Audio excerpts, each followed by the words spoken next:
Friends, if you're someone who loves intense stories packed with suspense, psychological twists, and unforgettable characters, then today's video is going to be a real treat. Because we're diving into one of the most iconic and controversial films ever made, Fight Club, released in 1999. If you're watching our channel for the very first time, don't forget to subscribe so you never miss exciting breakdowns like this one. Trust me, you'll want to stick around for this deep dive. In today's video, we're going to talk about everything that makes Fight Club a timeless masterpiece. We'll explore what this film is all about, what makes it such a cultural phenomenon, and exactly where you can watch it today. Whether you're looking for it on a popular OTT platform or searching through satellite channels, I'll give you all the information you need to track it down and experience it in the best possible way. We'll then take a journey behind the scenes, where the real magic happened. From pre-production meetings to the intense filming process, we'll look into how the vision of this film came to life. We'll break down the work of the technical crew, camera setups, cinematography styles, editing techniques, and those incredible visuals that still blow people's minds even today. Then we'll move on to the music department and explore how the soundtrack amplified the film's emotional impact and added to its unsettling, hypnotic mood. Of course, we'll get into the numbers too. How much did it cost to make Fight Club? Was it a hit or a flop at the box office? How did audiences respond back in 1999, and how has that changed over the years? We'll talk about how it slowly became one of the most talked about and quoted movies of its generation, despite an initially mixed reception. Next, we're going to dive into the actual story of the film. I'll give you a brief but spoiler-free review of the plot, touching on its key themes like identity, consumerism, isolation, and rebellion. We'll also talk about the unique storytelling style that makes this movie so unforgettable. From its unreliable narrator to the shocking twists, this film keeps you thinking long after it ends. Then it's time to shine a spotlight on the cast and characters. Who played who? What role did each actor bring to life? And what made those performances so powerful and believable? We'll talk about how the actors slipped into these complex roles and how their chemistry carried the film through every intense, strange, and jaw-dropping moment. And as always, we'll be sprinkling in some fun facts and lesser-known trivia about the movie, secrets from the set, challenges the team faced during production, and the kind of bold choices that gave Fight Club its raw, rebellious edge. So, my friends, if you're ready to step into the world of underground fights, identity crises, and philosophical chaos, make sure to stick around until the very end of this video. You don't want to miss a single detail. Now grab a seat, relax, and let's jump headfirst into the mind-blowing world of Fight Club. The story of Fight Club isn't told in a straight line. It doesn't walk you through events like a neat timeline. Instead, it hits you like a confession from someone who's just realized they've been sleepwalking through life, and now they're waking up in the middle of a nightmare they helped build. It starts right at the edge of chaos, with our narrator holding a gun in his mouth, narrating his own crumbling reality as explosives sit ready to bring buildings down around him.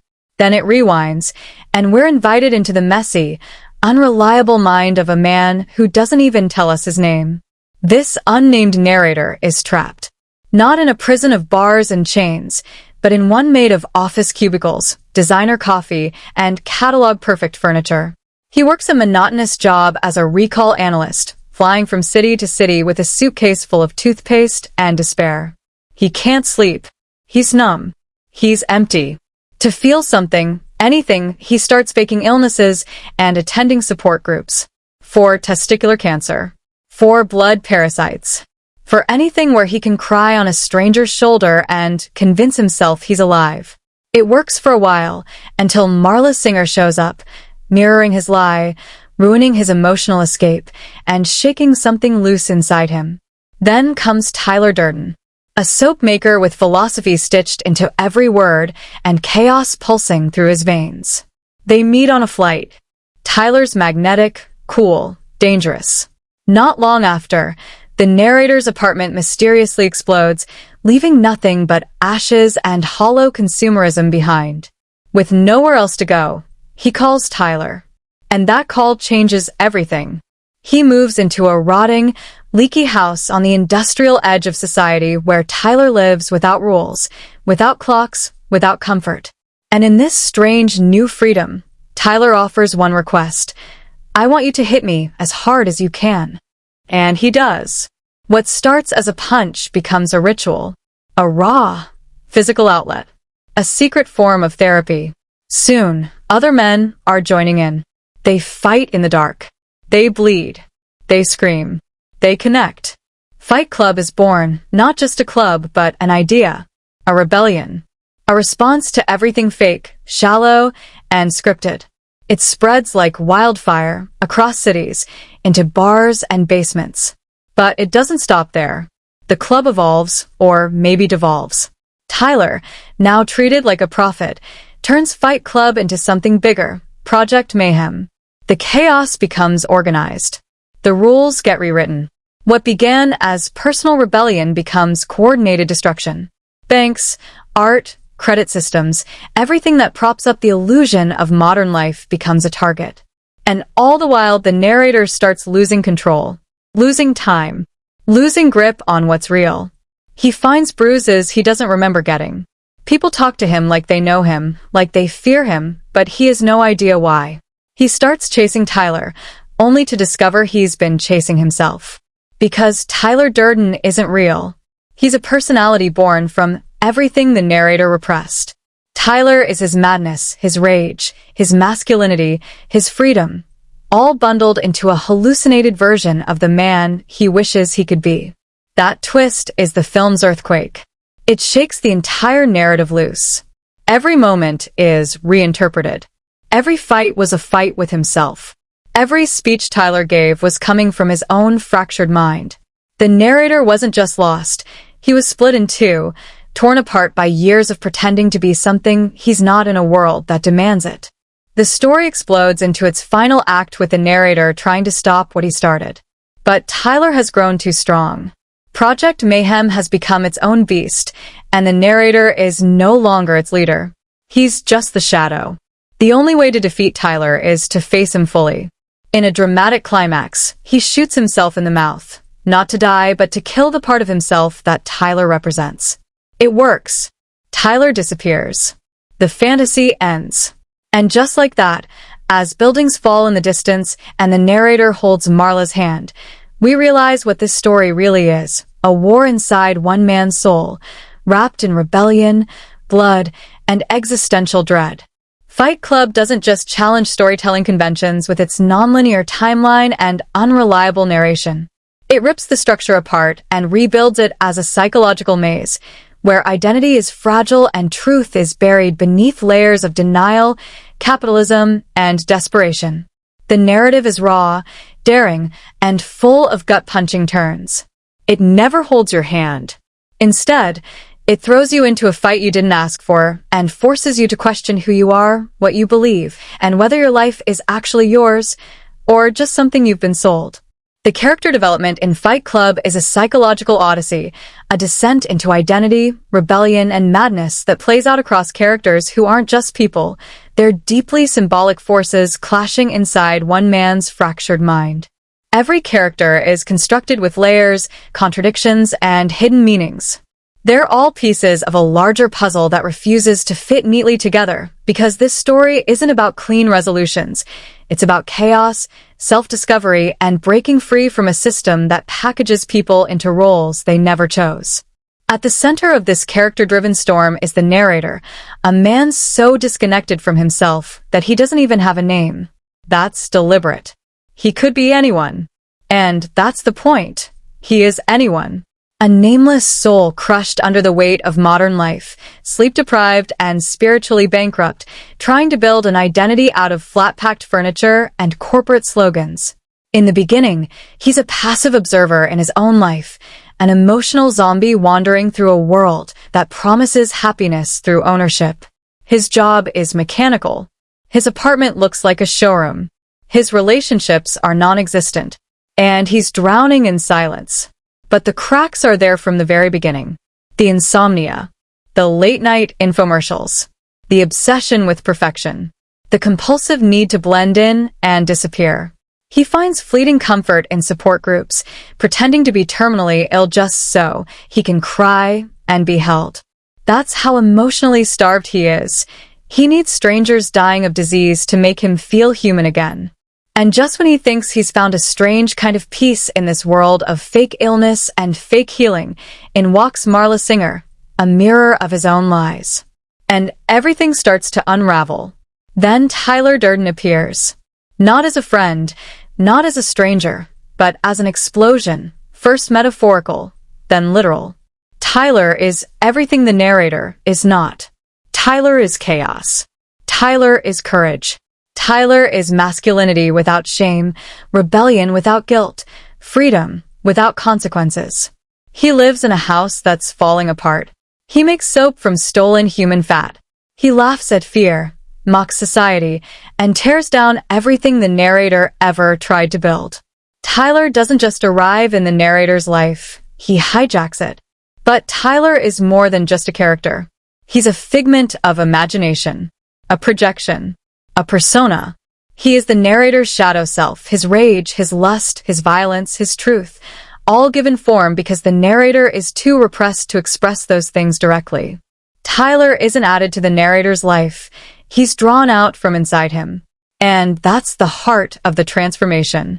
As the story progresses, the narrator starts to change. He becomes more assertive, more confident, more reckless. But he also starts to lose control. He forgets things. He blacks out. He sees Tyler when Tyler shouldn't be there. Because Tyler is him. And that revelation changes everything. The duality of the narrator and Tyler is one of the most complex character dynamics in cinema.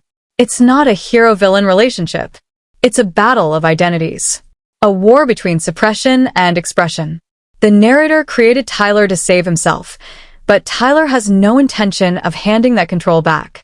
Tyler doesn't want balance. He wants obliteration. And as the narrator starts to see the damage Tyler is causing, to people, to cities, to his own mind, he's forced to confront the truth. He isn't becoming free. He's becoming lost. And the only way to reclaim his identity is to kill the part of himself that Tyler represents. Now, let's talk about Marla Singer. She's not just a love interest. She's an emotional earthquake. She's messy, cynical, careless, and unapologetically real. She walks into group therapy sessions talking about suicide and sarcasm. She steals laundry, smokes constantly, and treats life like a joke. But beneath all of that, she's just as lost as the narrator. She's just as broken. And what makes her fascinating is that she never changes who she is. She doesn't need a dual identity. She's raw from the beginning. Marla forces the narrator to be honest. She's the one person who sees through his act. When he's with Tyler, it's fantasy. When he's with Marla, it's truth. And that truth terrifies him. Because real connection demands vulnerability, and that's something the narrator has been avoiding for years. Their relationship is uncomfortable, chaotic, even disturbing at times. But it's also the only thing in the film that's rooted in reality. As the narrator spirals further into the illusion of Tyler and Project Mayhem, Marla becomes his tether to something genuine. She's the reason he fights to take back control. And when he finally holds her hand in the end, with buildings collapsing around them, it's not just a romantic gesture. It's symbolic of finally choosing human connection over fantasy, chaos, and destruction. The supporting cast adds even more depth. Take Bob Paulson, the gentle giant with the ****************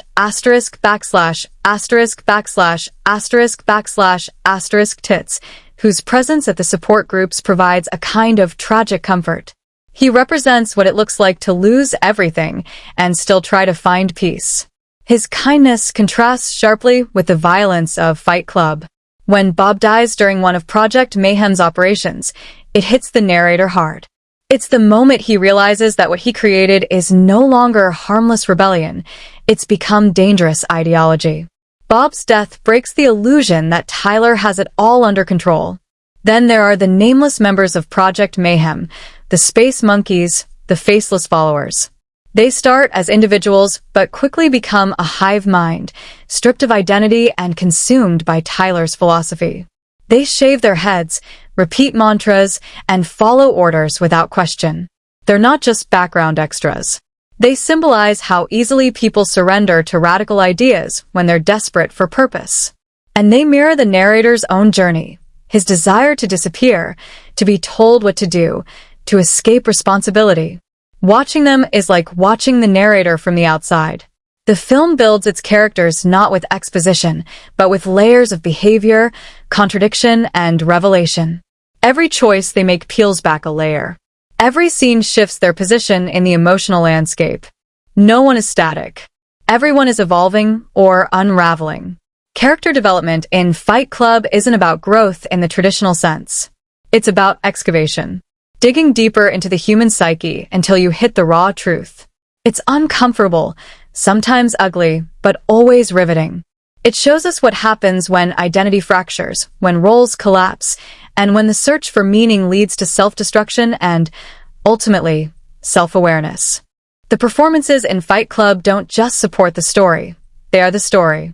Every ounce of the film's impact, depth, and disturbing brilliance rests squarely on the shoulders of a cast that goes beyond acting and delivers something far more visceral. These characters aren't played. They're inhabited. The film's twisted emotional landscape, its psychological complexity, its philosophical rage, it all flows directly from the actors who make it feel dangerously real. This isn't a world that gently pulls you in. It grabs you by the collar, shakes you up, and dares you to look away. And the performances are what make that possible. Edward Norton gives what might be the most restrained meltdown in film history.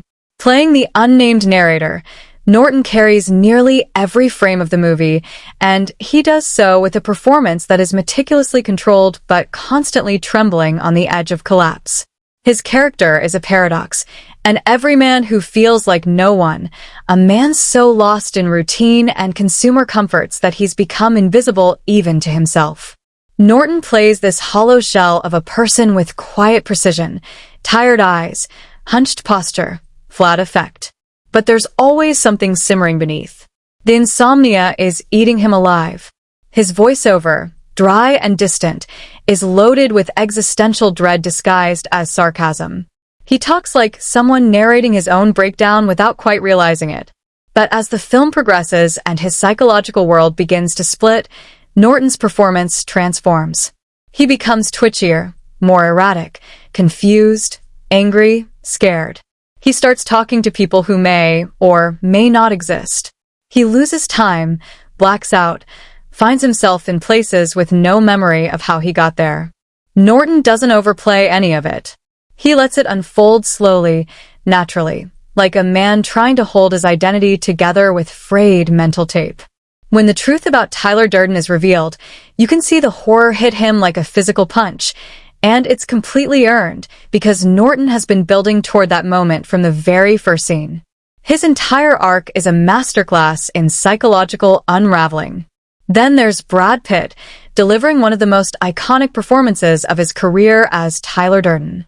This isn't just a charismatic role, it's a performance that had to walk a razor-thin line between fantasy and authenticity. Tyler is larger than life, magnetic, seductive, but he's also anarchic, dangerous, and deeply unhinged. Pitt plays him with the kind of swagger that's both hypnotic and terrifying. He's shirtless and smug, wild-eyed and eloquent, violent and philosophical.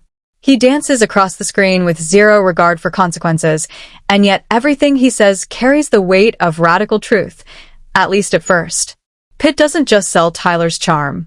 He sells Tyler's conviction. The power of his performance is that you, the viewer, want to believe him too. You want to follow him. And that's what makes his descent into extremism all the more disturbing. The more Tyler pushes the envelope, the more his magnetism starts to feel toxic. And Pitt knows exactly when to dial up the charm and when to let the menace creep in. It's a role that demands both manic energy and absolute control, and Pitt nails both. But the story isn't complete without Helena Bonham Carter as Marla Singer, the emotional chaos agent who lingers on the edge of every scene like a storm cloud. Marla is not a typical female lead. She's not there to save anyone, nor is she there to be saved. She's destructive, unstable, sarcastic, and at times totally infuriating, but she's also deeply human. Carter brings a level of rawness to Marla that keeps you on edge. You never quite know what she's thinking, what she's going to say next, or whether she actually wants to live or die. But you feel her. You feel the emptiness in her voice when she calls suicide hotlines just to hear someone talk. You feel the quiet heartbreak when she gets pushed away by the man she cares about, even if he doesn't realize he's two people. Carter doesn't beg for sympathy. She earns it by being real. Her performance doesn't soften the movie, it grounds it. In a story filled with violence, madness, and philosophical rage, Marla is the only character who openly shows pain. She becomes the emotional anchor the narrator doesn't know he needs. And then we have Meatloaf as Robert Bob Paulson, a role that could have easily been reduced to comic relief or a sad background character, but instead becomes one of the film's most surprisingly tender and tragic performances. Bob is introduced with a bit of shock value. This massive former bodybuilder with oversized breasts, the result of hormone therapy after testicular cancer. But Meatloaf gives Bob a quiet dignity. He's warm, gentle, open-hearted, and so clearly longing for connection. In the cold, emotionless world the narrator lives in, Bob is a rare light of sincerity. When Bob hugs, it's not just a hug. It's the first time the narrator truly feels another human being. And when Bob dies during a mission for Project Mayhem, it's a devastating gut punch, not just to the narrator, but to the entire tone of the film. That moment flips a switch. It's the moment rebellion stops being exciting and starts being horrifying. Meatloaf's performance makes sure you feel that. Even the smaller roles leave a mark. Jared Leto as Angel Face is striking even with limited dialogue. He's the pretty boy who joins Fight Club and becomes a target for the narrator's growing resentment. When the narrator beats him nearly to death, it's not just brutal, it's symbolic. He's not just hitting Angel Face. He's trying to destroy something beautiful in himself. Leto's vacant stares and quiet obedience make him a haunting figure as he fades into Tyler's machine. The rest of the Project Mayhem recruits, mostly unnamed and expressionless, still contribute to the oppressive, cult-like atmosphere of the group. They speak in unison, they obey without question, and their blind devotion becomes a terrifying reflection of how far the narrator's delusion has spread. What makes all these performances so effective is that they don't exist in isolation. They feed off one another. Norton and Pitt's chemistry is electric, full of contrast and rhythm, like two sides of the same soul fighting for dominance. Norton and Carter's awkward, emotionally charged scenes feel unscripted in the best way. Even the tension between the narrator and the faceless members of Fight Club adds to the sense that he's losing control of his own creation. Every performance in Fight Club exists on multiple levels. On the surface, they entertain, shock, and provoke. But beneath that, they're constantly revealing deeper layers of identity, desire, pain, and rebellion. This is a movie where no one says what they really mean, where no one is really who they appear to be, and the only way you know the truth is by watching what the characters do, not just what they say. And the actors deliver that truth in every glance, every twitch, every punch. They don't just act out a script, they embody a psychological war. And that's what makes the performances unforgettable. The direction of Fight Club is a visual, emotional, and psychological roller coaster engineered by David Fincher with ruthless precision and daring flair. This isn't the kind of film where the director hides behind the scenes, letting the story do the work. No, Fincher's fingerprints are on everything. He doesn't just shape the movie's tone. He weaponizes it. He doesn't just guide the story. He bends it, breaks it, rebuilds it, and dares the audience to keep up. It's a directorial performance that doesn't just enhance the experience, it defines it. Fincher builds a world that's always just slightly off, slightly wrong, slightly rotting beneath the surface. And that's not just in the storytelling, it's baked into the visual language. The entire aesthetic of the film is grungy, industrial, and claustrophobic. Walls sweat, floors creak. Bathrooms look like they haven't been cleaned in decades. The color palette leans into sickly greens, toxic yellows, metallic blues, and ashen grays. It's a world drained of life and saturated with despair, echoing the narrator's emotional emptiness. But it's not just dark for the sake of style. The visual grime is a reflection of the film's themes: decay, disillusionment, the collapse of modern identity. You can feel the world crumbling along with the narrator's sanity. Fincher's control over tone is almost terrifying. He shifts the mood like a conductor orchestrating a symphony of psychological breakdown. One moment you're laughing at absurd, deadpan humor. The next you're unnerved by Tyler's gleeful violence.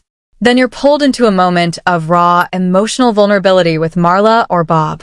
These shifts are seamless, jarring, but never messy. They mirror the narrator's own disintegration.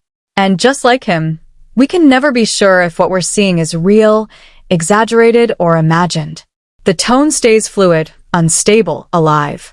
One of Fincher's most powerful tools is his manipulation of perspective. The entire film is built on the unreliable point of view of the narrator. But instead of trying to hide this, Fincher leans into it. He uses narration, dream logic, hallucinations, and memory gaps to put us inside the mind of a man who doesn't know what's real anymore. You don't just watch the story. You experience the mental fracture. The direction traps you in a first-person fever dream where time, identity, and reality bend with every scene. And because Fincher never signals what's real and what's not, you fall deeper into that psychological maze. Camera movement in Fight Club is bold and immersive. It never settles for simple coverage. Instead, it flows, spins, slides, and punches through scenes with energy that mirrors the story's growing chaos. Fincher isn't afraid to use CGI creatively, not to show off, but to enhance mood. He'll zoom from a doorknob to a refrigerator coil to the inside of a trash can, stitching together impossible shots that create a sense of surreal momentum. One moment you're zooming through the insides of a brain. The next, you're hovering over a city as buildings wait to be blown apart. These transitions feel smooth and dreamlike, but they also disorient in a way that perfectly suits the film's fractured perspective. And then there's the editing. The pacing is relentless, but never rushed.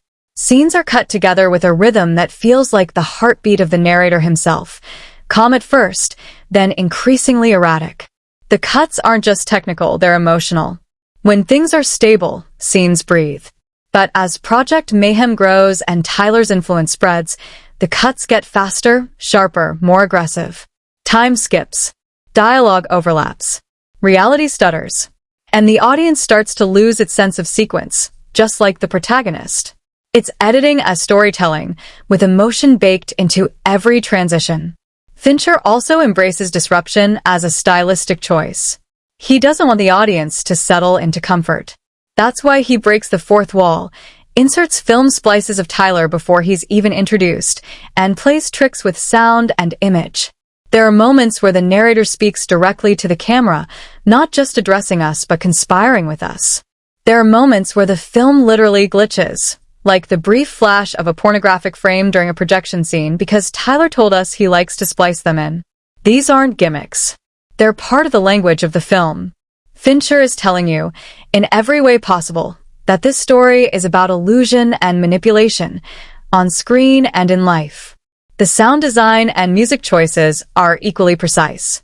The constant hums, mechanical rattles, and industrial noise in the background give scenes an eerie, pulsing tension. Even in silence, there's an edge. The score by the Dust Brothers is unlike anything used in a traditional film about identity or mental illness. It's thumping, dirty, electronic, and intrusive. It gives the film a pulse that feels alive, twitching with rebellion and unease. It's music that doesn't soothe, it agitates. Just like everything else in this film. What truly sets Fincher apart here is his philosophical direction. He's not just interested in making a cool movie. He's building a world to challenge you. He wants you to question the systems around you, corporate culture, masculinity, self-worth, the illusion of control. He does this not by preaching, but by immersing. He wants you to feel what it's like to want to burn it all down.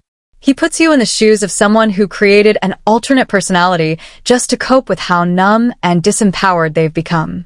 And that final sequence, the narrator standing next to Marla as buildings collapse around them to the tune of "Where's My Mind?"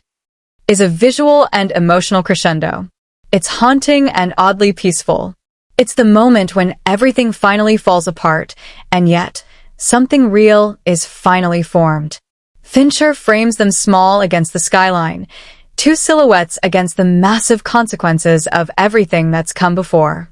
It's romantic, nihilistic, and weirdly tender. And it's a shot that stays burned in your memory long after the screen fades to black. Fincher directs Fight Club like he's performing surgery on the human soul, cutting deep, exposing nerve endings, peeling back layers of persona and society until only raw instinct remains. Every element of tone, mood, pacing, shot composition, and storytelling is weaponized to make you feel as disoriented and alive as the characters on screen. He doesn't just want you to watch a breakdown, he wants you to live it. And through that total immersion, the film becomes more than a movie. It becomes a psychological experience, a challenge to everything you think you understand about identity, freedom, and what it means to feel awake. The cinematography in Fight Club is an immersive, bruising, and deliberately unsettling visual experience, a mirror held up to the film's central themes of identity collapse, consumerist fatigue, suppressed rage, and psychological disintegration. Jeff Cronenweth, working alongside David Fincher, doesn't just shoot the film. He crafts a visual identity that feels like the world inside a fractured brain. Every choice of lighting, framing, angle, and movement reflects the narrator's deteriorating grip on reality. The cinematography doesn't just capture scenes. It communicates emotion, mental states, philosophical tension, and social critique all at once. It makes the psychological feel physical. At a glance, Fight Club has a grimy, dirty, nocturnal look. But that grime is designed. It's deeply intentional. Cronenweth drenches the film in moody shadows and unnatural tones. The palette leans into greens, blues, and yellows, the colors of sickness, rot, decay. The city looks permanently stained with sweat and smoke, the buildings hollowed out and tired. Every room looks like it's been abandoned for years, even if someone's still living in it. That drained color scheme and underlit design perfectly mirrors the narrator's existential numbness. It's a visual representation of a world that's stopped feeling real, where fluorescent lights flicker like dying thoughts, and sunlight feels like an alien visitor. And when you do get daylight, it doesn't bring clarity. It doesn't refresh. It's harsh and cold, often filtered through dirty windows or overcast skies. There's no safety in the light. That's part of the genius.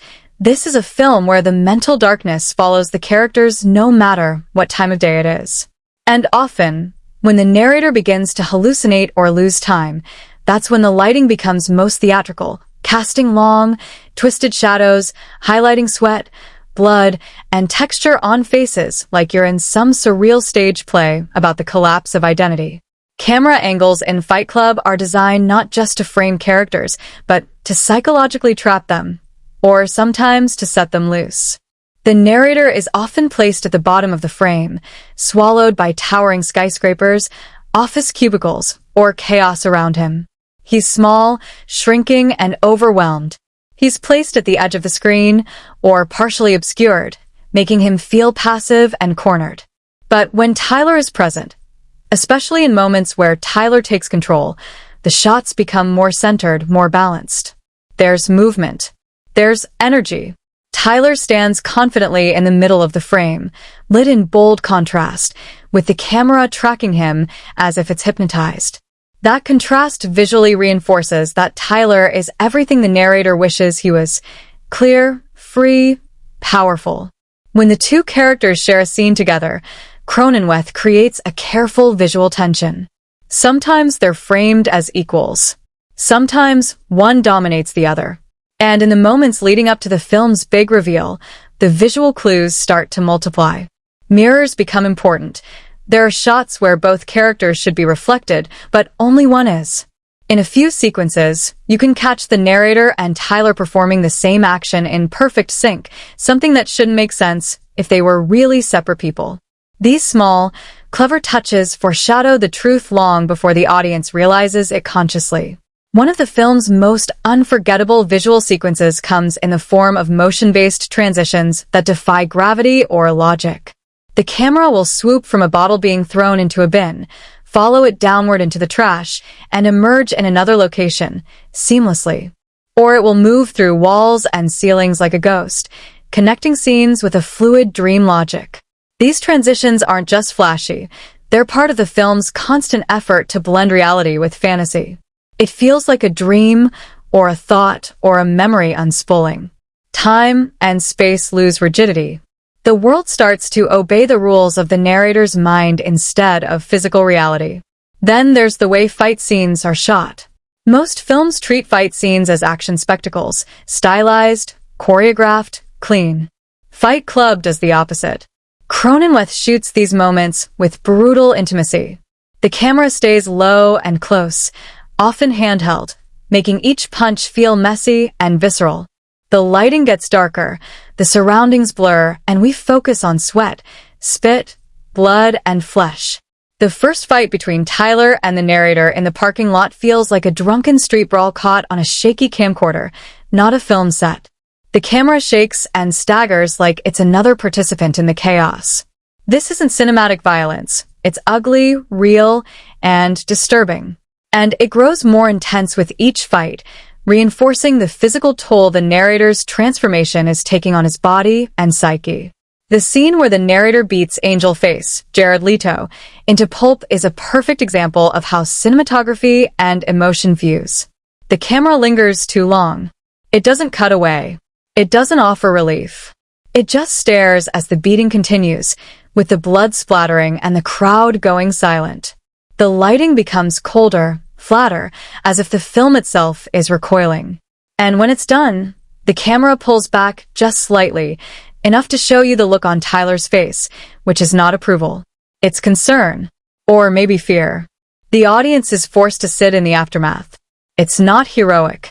It's horrifying. That moment is captured with chilling restraint, and it only works because the camera refuses to let you escape it. The framing of interior spaces, especially the Paper Street house, is also worth highlighting. Rooms are often shot with extreme wide angles, making the walls seem to stretch and close in. The house is presented as both expansive and claustrophobic, like a decaying maze where nothing is quite straight. Lighting in this space is chaotic, sometimes a soft yellow, sometimes strobing and erratic. Water leaks. Pipes burst. Furniture is broken. And the cinematography doesn't try to clean it up.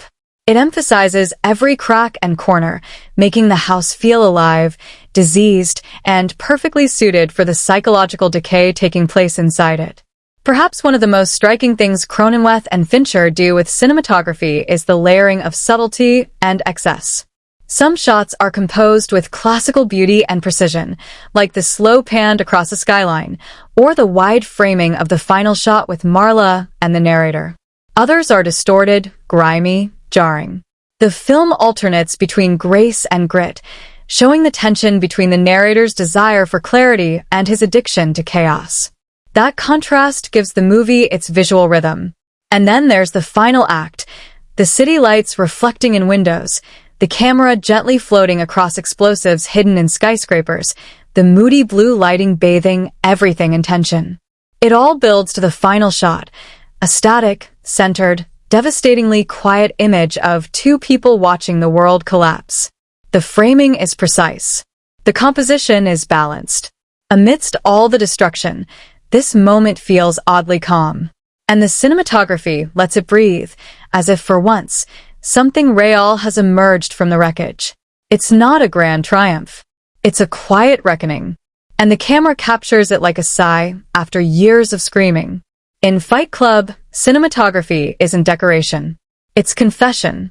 The editing and pacing of Fight Club operate like a ticking bomb, steady and methodical at first, then accelerating into chaos as the psychological fuse burns down. It's not just about cutting from one scene to the next. It's about immersing the viewer into a fractured psyche, mirroring the inner breakdown of a man who doesn't even know he's losing himself. The way this film is assembled is a case study in how editing can be just as powerful, just as expressive, and just as narratively vital as writing or acting. It doesn't just tell the story. It distorts it, hides it, and reveals it with surgical timing. Every choice has meaning. Every rhythm hits a nerve. Early in the film, the editing sets up a sense of control. You feel like you're watching a linear narrative, a corporate worker numbed by insomnia, narrating his life with deadpan cynicism. The flow is deceptively smooth, shots are clean, scenes transition at a consistent tempo, and we move logically from one moment to the next. But even in these moments, the editors sneak in unease. There are strange, sudden insertions of Tyler Durden, split-second flashes you almost don't register. It's subliminal storytelling. The film is already messing with your perception before you realize what's going on. As the story unfolds, the rhythm becomes increasingly fragmented. The editing starts to reflect not just external events, but the inner turbulence of the narrator. Once Tyler fully enters the picture, the movie shifts into a new gear. Scenes no longer flow predictably. Time collapses. Geography collapses.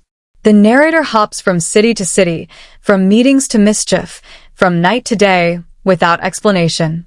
The edits aren't smooth anymore. They're jolting, deliberately inconsistent. And yet, you're never lost. That's the brilliance. The film's pacing becomes unstable, but the storytelling never falters. You always feel the emotional through line, even when logic seems to have jumped out the window. The transitions themselves are often ambitious, even experimental. Fincher and his editors lean into the use of digital effects to blend locations in ways that feel dreamlike. A camera might zoom in on a trash can, dive into its contents, and re-emerge in a completely new scene. A phone call doesn't just cut to the next moment, it melts into it, with the camera floating between apartment buildings like a ghost. These transitions are smooth in execution but strange in feeling. They enhance the sense that this isn't just a narrative unfolding, it's a consciousness unraveling. The pacing changes drastically depending on what part of the narrator's identity is in control. When he's under the influence of Tyler, the film pulses with erratic energy. The edits come faster. Conversations get tighter. The film sprints forward, almost like it's trying to outrun the consequences of what it's building. When the narrator is alone, or reflective, or dealing with Marla, the film slows. Scenes hold longer. Dialogue lingers. There's more breathing space. This contrast creates a rhythm that mirrors the push and pull of repression and expression, control and chaos. The editing actually lets us feel who's in control in a given scene, Tyler or the narrator, without saying a word. Voiceover is another place where editing shows off its power. Fight Club relies heavily on narration, but it never becomes stale. That's because the rhythm of the voiceover is precisely timed with the pacing of the cuts. Edward Norton's dry, self-aware commentary flows in tandem with the scene construction. His narration doesn't stop the film. It becomes the spine of the edit. It punches through moments of silence. It bridges time jumps. It laces irony through serious moments. And when the narrator begins to lose faith in his own words, when he starts to realize things aren't adding up, the voiceover falters too. It becomes panicked, confused, unreliable. The pacing of his thoughts speeds up, stumbles, crashes into the truth. The editing reflects every beat of that collapse. There are sequences where editing carries more narrative weight than dialogue ever could. Think of the scene where the narrator discovers Tyler's true identity. The film doesn't tell you. It shows you, rapidly cutting between moments we've already seen, now recontextualized. It shows the narrator and Tyler switching places in past scenes. It cuts to Tyler speaking the narrator's lines. The entire illusion we've been living through is shattered not with exposition, but with images flashed fast enough to shock, slow enough to process. It's a mental breakdown presented through film grammar, and it hits like a slap. The fight scenes are another place where the editing becomes raw and intentional. These aren't stylized brawls meant to look cool. The pacing of each fight is messy, jagged, real. Quick cuts during punches give a sense of disorientation. Then, without warning, a long shot will hold uncomfortably on a bloodied face, breathing hard, dazed. The rhythm mimics what it's like to be inside a fight, moments of adrenaline followed by moments of dazed clarity. And the editing never lets you look away too soon. You're made to witness the cost of each hit. That's what separates this from a typical action film. The pacing doesn't rush the pain. It absorbs it. The emotional pacing of the film is constantly shifting gears. One moment it's anarchic, fast, and full of energy. The next it's slow, introspective, even melancholic. Scenes with Marla are allowed to stretch out, to unfold more like stage drama. Fincher and the editors recognize that Marla isn't just a love interest. She's the one thing in the film that feels emotionally grounded. So when she's present, the film breathes. It listens. The edits give her space. The tempo slows just enough for vulnerability to seep in. And that variance in pacing makes the film feel alive. It pulses like a heartbeat that speeds up during action and calms down when real feelings emerge. By the final act, the film is cutting with precision and urgency. Project Mayhem has spiraled out of control. The narrator is chasing a version of himself he no longer understands. Scenes begin to break down. You get overlapping voices, conflicting images, memory flashes. The pace becomes relentless, but never sloppy. It's not chaos for chaos' sake. It's the rhythm of realization. And when the narrator finally confronts Tyler, the editing holds steady. It stops jumping. It pauses to let the confrontation breathe. That's what makes it land. The earlier pace built anxiety. The sudden calm builds dread. And then there's the final shot. After all that visual and emotional noise, the film ends with a moment of eerie stillness. The editing holds. No fast cuts. Just a slow pullback as buildings fall in perfect rhythm behind the characters. The pacing tells you, this is it. There's nothing left to run from. The story has landed, and the edit allows the moment to resonate. It knows exactly when to stop. The editing and pacing of Fight Club do something rare. They make the structure of the film part of the narrative itself. You don't just experience events, you experience how it feels to spiral, to rage, to wake up, to lose control. The soundtrack of Fight Club doesn't just accompany the film, it infects it. It creeps in, pulses under your skin, and mirrors the internal chaos of the characters like some kind of digital heartbeat. Composed by the Dust Brothers, the score is a wild, glitchy, genre-bending creation that tosses traditional orchestration out the window and replaces it with loops, scratches, distorted electronics, and hypnotic rhythms. It's not pretty, it's not polished, and that's exactly the point. This is music built to break rules, just like everything else in the movie. From the first moment you hear it, the soundtrack makes it clear that you're not stepping into a normal film. It starts with a rush, a microscopic zoom through neurons and synapses inside the narrator's brain, and the Dust Brothers kick off with a track that sounds like a fusion of funk, acid house, and industrial anxiety. It's alien and primal at the same time. The music buzzes with paranoia. It's the sound of insomnia, the soundtrack of mental breakdown. It's not just background noise, it's narrative fuel.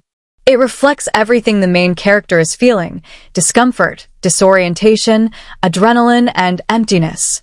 What's brilliant is how this score blends into the film's transitions. You'll notice how scenes melt into each other, how narration overlaps with visual noise, and how the music glues it all together. There's a track for every mood swing the film throws at you. When Tyler first appears, the music becomes seductive and confident, mirroring his effortless cool and anarchic energy. When the narrator spirals deeper into confusion, the music twists itself into nervous static. It's the auditory equivalent of losing grip. And then there are moments where everything stops, where silence takes over, letting a line of dialogue hang heavy in the air, and those silences are just as loud as the beats. A standout element of the score is how it never tells you what to feel, it asks you. There's no sweeping orchestral cue that says, "Feel sad now," or "This is epic." Instead, it gives you a texture and trusts you to interpret it. That's part of what makes it so immersive. It doesn't manipulate. It mirrors. It doesn't rise and fall like a traditional score. It grinds, pulses, glitches, and loops. It's like the film's subconscious mind, whispering its insecurities through static and distortion. And then, of course, there's the use of licensed music, especially the closing song, "Where Is My Mind?" by the Pixies. That needle drop isn't just iconic. It's perfect. The scene it plays over, hand in hand with Marla, buildings exploding around them, a bullet hole in the narrator's face, is surreal, intimate, and apocalyptic all at once. And that haunting, off-kilter melody with the detached vocals? It doesn't just match the tone, it defines it. It feels like the sound of letting go, like surrendering to the madness and finding something beautiful in the rubble. Throughout the film, the score also plays with contrast. You'll hear a slick beat under a moment of violence, or a jittery rhythm under something seemingly mundane, like the narrator photocopying papers or browsing his IKEA catalog. These juxtapositions create this eerie disconnect, reinforcing the film's themes about the absurdity of modern life. The music is constantly reminding you, none of this is normal, none of this is safe. The Dust Brothers' work here was groundbreaking. It wasn't a traditional film score, and it didn't want to be. It was rebellious, experimental, and chaotic, but somehow completely in sync with the film's tone. It didn't just support the atmosphere. It was the atmosphere. The pounding loops during fight scenes don't hype you up like an action score would. They make you feel disturbed, like you're watching something intimate and dangerous. The ambient unease during scenes of insomnia or inner dialogue doesn't lull you, it infects you. And let's not forget how crucial the rhythm is to the editing. The music isn't just layered on top, it syncs with cuts, fades, dissolves, and even camera movements. It's integrated into the structure of the film. You feel like the movie breathes with the beat. It's not just sound design, it's cinematic percussion. It turns chaos into choreography. So no, the score doesn't overpower the story, it becomes the story's pulse. It's subtle when it needs to be, loud when it wants to slap you, and quiet when the silence says more than any synth ever could. If you strip the film of its score, the whole thing would collapse. And that's how you know the music isn't just effective, it's essential. You don't remember Fight Club without remembering the sound of it twisting in your ears, daring you to wake up. Fight Club isn't just a film, it's a psychological uppercut to the modern world's face. It tears open the thin, polished skin of consumer culture and pokes at everything festering underneath. It screams through fluorescent lights and leather gloves that something is deeply broken, not just in the world, but inside the people trapped by it. This is a movie obsessed with themes. It's bursting at the seams with commentary, allegory, subversion, and contradiction. It doesn't deliver its messages politely. It spits them at you, then dares you to do something about it. And even if you don't agree with everything it says, it makes sure you don't forget it. At its core, Fight Club is about identity, or more precisely, the loss of identity in a mass-produced world. The narrator doesn't even have a name we're allowed to use. He's just another face at a copy machine, another person scrolling through catalogs, filling his apartment with perfectly arranged IKEA furniture. His entire existence is built on things. Things to define who he is. Things to distract from what he isn't. But it never satisfies. There's always another product, another slogan, another lie. The film throws this emptiness under a microscope and shows what happens when a person's sense of self is built entirely on external validation, and then that foundation is ripped away. That's where Tyler Durden comes in. Tyler isn't just a person. He's a fantasy, a rebellion, a primal scream against mediocrity. He's what happens when the soul gets starved long enough and decides to fight back. Consumerism is the first target the movie aims at, and it doesn't miss. From the iconic IKEA scene, where the narrator's apartment becomes a moving catalog, to the support groups that feel more real than actual life, the film mocks the way modern society has replaced meaning with materialism. It argues that people have been tricked into believing that buying things equals happiness. You don't own your stuff owns you. Your self-worth has been reduced to what kind of sofa you sit on, what watch you wear, what brand your soap is. And beneath that, there's a deep, burning question. What if you stripped all of that away? What would be left? Would you even know who you are without all the things you think define you? That question leads to the film's obsession with masculinity. This isn't the hero's journey. This is a brutal, bloodied, and confused exploration of what manhood even means in a world where the traditional roles have been blurred, ridiculed, or emptied out. The men in Fight Club are angry. Not at anyone in particular, but at the way life has quietly devalued them.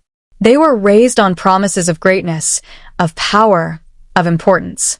And now they work in cubicles, take orders from corporate overlords, and cry into microwaved dinners. The film taps into a sense of aimless, frustrated masculinity, not to glorify it, but to expose it. The fight clubs become a kind of therapy, a primal, physical space where they can feel something real again, even if that real is pain. Violence here isn't about dominance. It's about awakening. It's an attempt to rediscover something buried beneath years of passivity. But the message isn't clean or heroic. The film doesn't offer answers. It just shows the desperation and the danger of men who have no purpose and too much time. Which brings us to another theme, duality. Tyler and the narrator are not just two characters, they are one divided soul. The film is a case study in psychological fragmentation. Tyler represents everything the narrator wishes he could be: fearless, confident, powerful, unchained. But Tyler is also chaos. He doesn't just break rules, he erases them. And as the film progresses, you start to realize that Tyler isn't the solution. He's the symptom. He's the extreme reaction to years of repression. The message here is not that we should all become Tyler Durden. It's that if we don't deal with our inner discontent, our Tyler will show up anyway, whether we like it or not. This inner battle between control and anarchy, between submission and rebellion, is what drives the film's narrative and its message. We all have a Tyler somewhere deep down. The question is, who's in the driver's seat? Control is another huge theme. The narrator's journey is one of losing control over his life, his mind, his body, and finally, reality itself. He starts the film trying to control everything: his sleep, his emotions, his space, his image. But the more control he tries to have, the more fragmented he becomes. Tyler teaches him to let go, to hit bottom, to surrender to chaos. And at first it feels freeing, liberating, but it quickly turns dangerous. Because without control, without responsibility, freedom becomes destruction. That's the razor edge the movie walks on. Asterisk, is letting go the answer? Or does it just lead to new chains, ones we pretend are freedom? Asterisk. There's also a subtle but powerful critique of modern spirituality and therapy. The narrator attends support groups not for healing, but because they're the only places he can feel. The film asks, if people have to fake diseases just to cry, what does that say about how emotionally numb our culture has become? Tyler mocks self-help culture, corporate wellness, and self-affirmation mantras. He replaces them with brutal honesty and raw experience. He doesn't want people to talk about their problems. He wants them to explode. And the terrifying part is, it works. At least at first. That's the warning hiding inside the message. Revolution is seductive. It feels good to destroy. But what do you build in its place? One of the most interesting and misunderstood themes of Fight Club is the danger of ideology. What begins as personal rebellion turns into a cult. Project Mayhem is Tyler's attempt to reshape the world, and it quickly becomes authoritarian, violent, and mindless. The very system they hated, they recreate. Only now it's wearing a different mask. Followers shave their heads, repeat slogans, and sacrifice individuality in the name of some higher purpose. The message here is clear. Even the most righteous revolution can rot into tyranny if it demands obedience over thought. It's not just capitalism that enslaves. Any system, if worshipped blindly, can become a prison. Tyler wanted to destroy the world, but what he built was just another version of control. And then there's love. Or at least connection. Marla Singer might be the film's strangest character, but she represents something vital. She is chaos, yes, but she's also real. She doesn't wear a mask. She doesn't pretend to be okay. And through all the madness, she's the only character who seems genuinely vulnerable. The narrator's relationship with her is messy, awkward, and painful, but it's the closest thing he has to human connection. And that might be the film's quietest message, that in a world of noise, of slogans, of identity crises and broken systems, the only thing that can save you is something real. Not a fantasy, not a brand, a person. Fight Club explores all these themes without handing you a clean answer. It throws ideas like punches. Some land, some bruise, some miss entirely, but all of them hit with force. It's a film that's not afraid to be messy, contradictory, even dangerous in what it suggests. It wants to provoke, to challenge, to make you uncomfortable. And whether you walk away agreeing or not, it forces you to look at your life, your choices, your identity, and ask yourself the question no billboard or product ever will. Who are you really? The visual effects in Fight Club are sneaky. They don't parade across the screen with obvious explosions or giant digital monsters. Instead, they hide in plain sight, woven into the fabric of the film so seamlessly that most viewers don't even realize how heavily the movie relies on them. And that's the magic. The effects in Fight Club aren't here to dazzle. They're here to disturb, to disorient, and to pull you deeper into the mind of a man whose reality is unraveling from the inside out. Right from the opening sequence, the film signals its intention to mess with your perception. The opening credits don't fade in politely. They launch you on a microscopic journey, zooming out from a single neuron in the narrator's brain, following a panic pathway triggered by fear, traveling through skin and bone and sweat until you burst out of the barrel of a gun shoved in his mouth. It's wild. It's dizzying. And it's entirely digital. But it works because it doesn't feel like a special effect for the sake of spectacle. It feels like a metaphor, a visceral expression of the internal panic, the chaos taking root in the narrator's mind. It's a CGI shot that actually means something, and that's rare. David Fincher uses visual effects the way a magician uses sleight of hand, not to show off, but to trick your eye, to lead you somewhere uncomfortable without you realizing how you got there. There are countless digital transitions in the film that most people never notice. The camera floats through apartment buildings, dives through keyholes, glides through trash bins and underground tunnels with impossible precision. These shots are made with a combination of digital effects and carefully composed composites, and the result is this surreal fluidity that matches the story's descent into unreality. It's like the film itself is slipping in and out of hallucination, and the VFX are quietly helping it do that.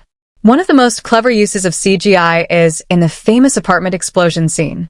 What looks like a pretty straightforward practical effect, apartment destroyed, smoke billowing, furniture scattered, is actually laced with digital manipulation.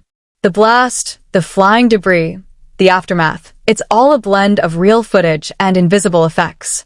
You don't question it because it's grounded. It doesn't draw attention to itself. It just sells the moment. The destruction feels real because it is partly real, enhanced just enough to push the impact without breaking immersion. Another standout moment is the copy machine to skyline transition, where the narrator's life is visually reduced to a mechanical blur of repetition. The camera doesn't just cut, it drifts from place to place, from corporate tedium to urban isolation in one smooth, dreamlike glide.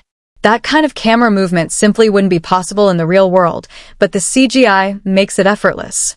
It mimics the narrator's numbness, the way his life is passing in a series of monotonous loops.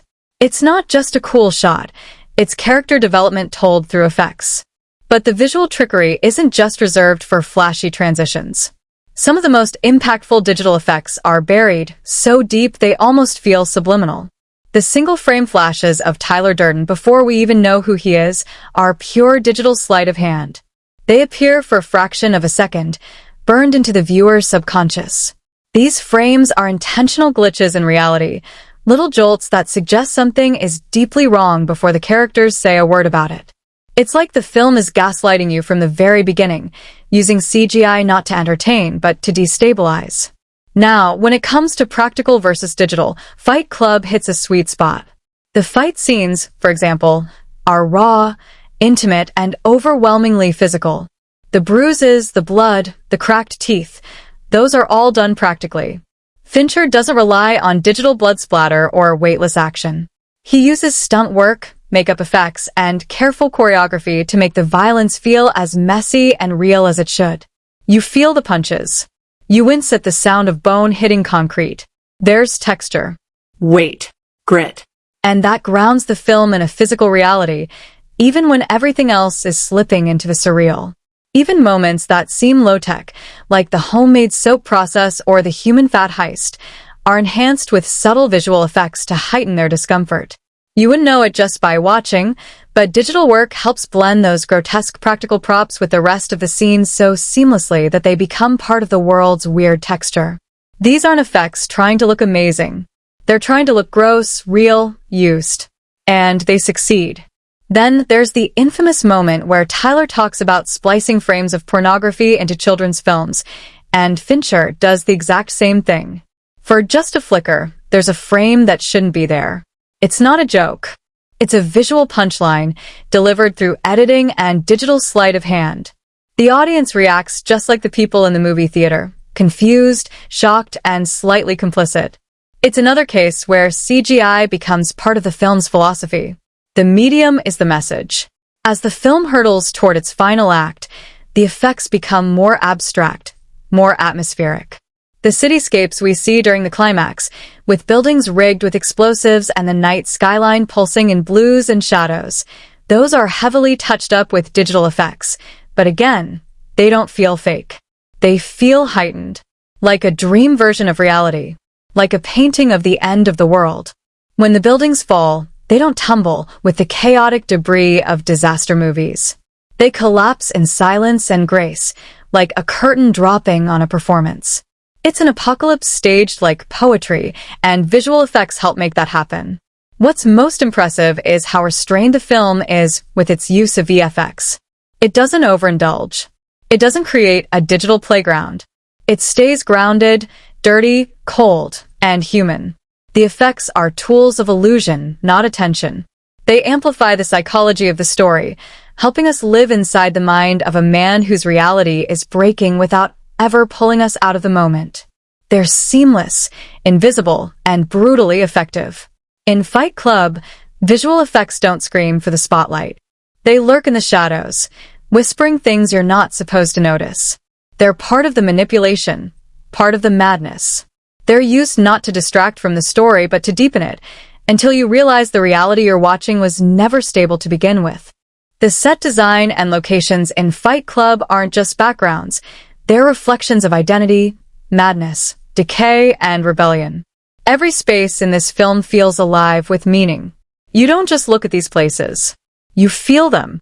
They crawl under your skin, mirror the chaos in the characters' minds, and reinforce the film's central ideas without needing a single line of dialogue. From sterile office cubicles to rotting abandoned houses, each setting plays a psychological role. It's like the characters are trapped in environments designed to either numb them or break them, and sometimes both. Let's start with the narrator's condo. At first glance, it looks like the dream of modern, upwardly mobile life. It's clean, minimal, symmetrical. It looks like it was printed from a catalog, which is exactly the point. It's not a home. It's a showroom. A space filled with products, not personality. The set design here is brilliant in how it makes emptiness look beautiful. The furniture is trendy. The color scheme is tasteful. Everything is in its right place. And yet it feels dead.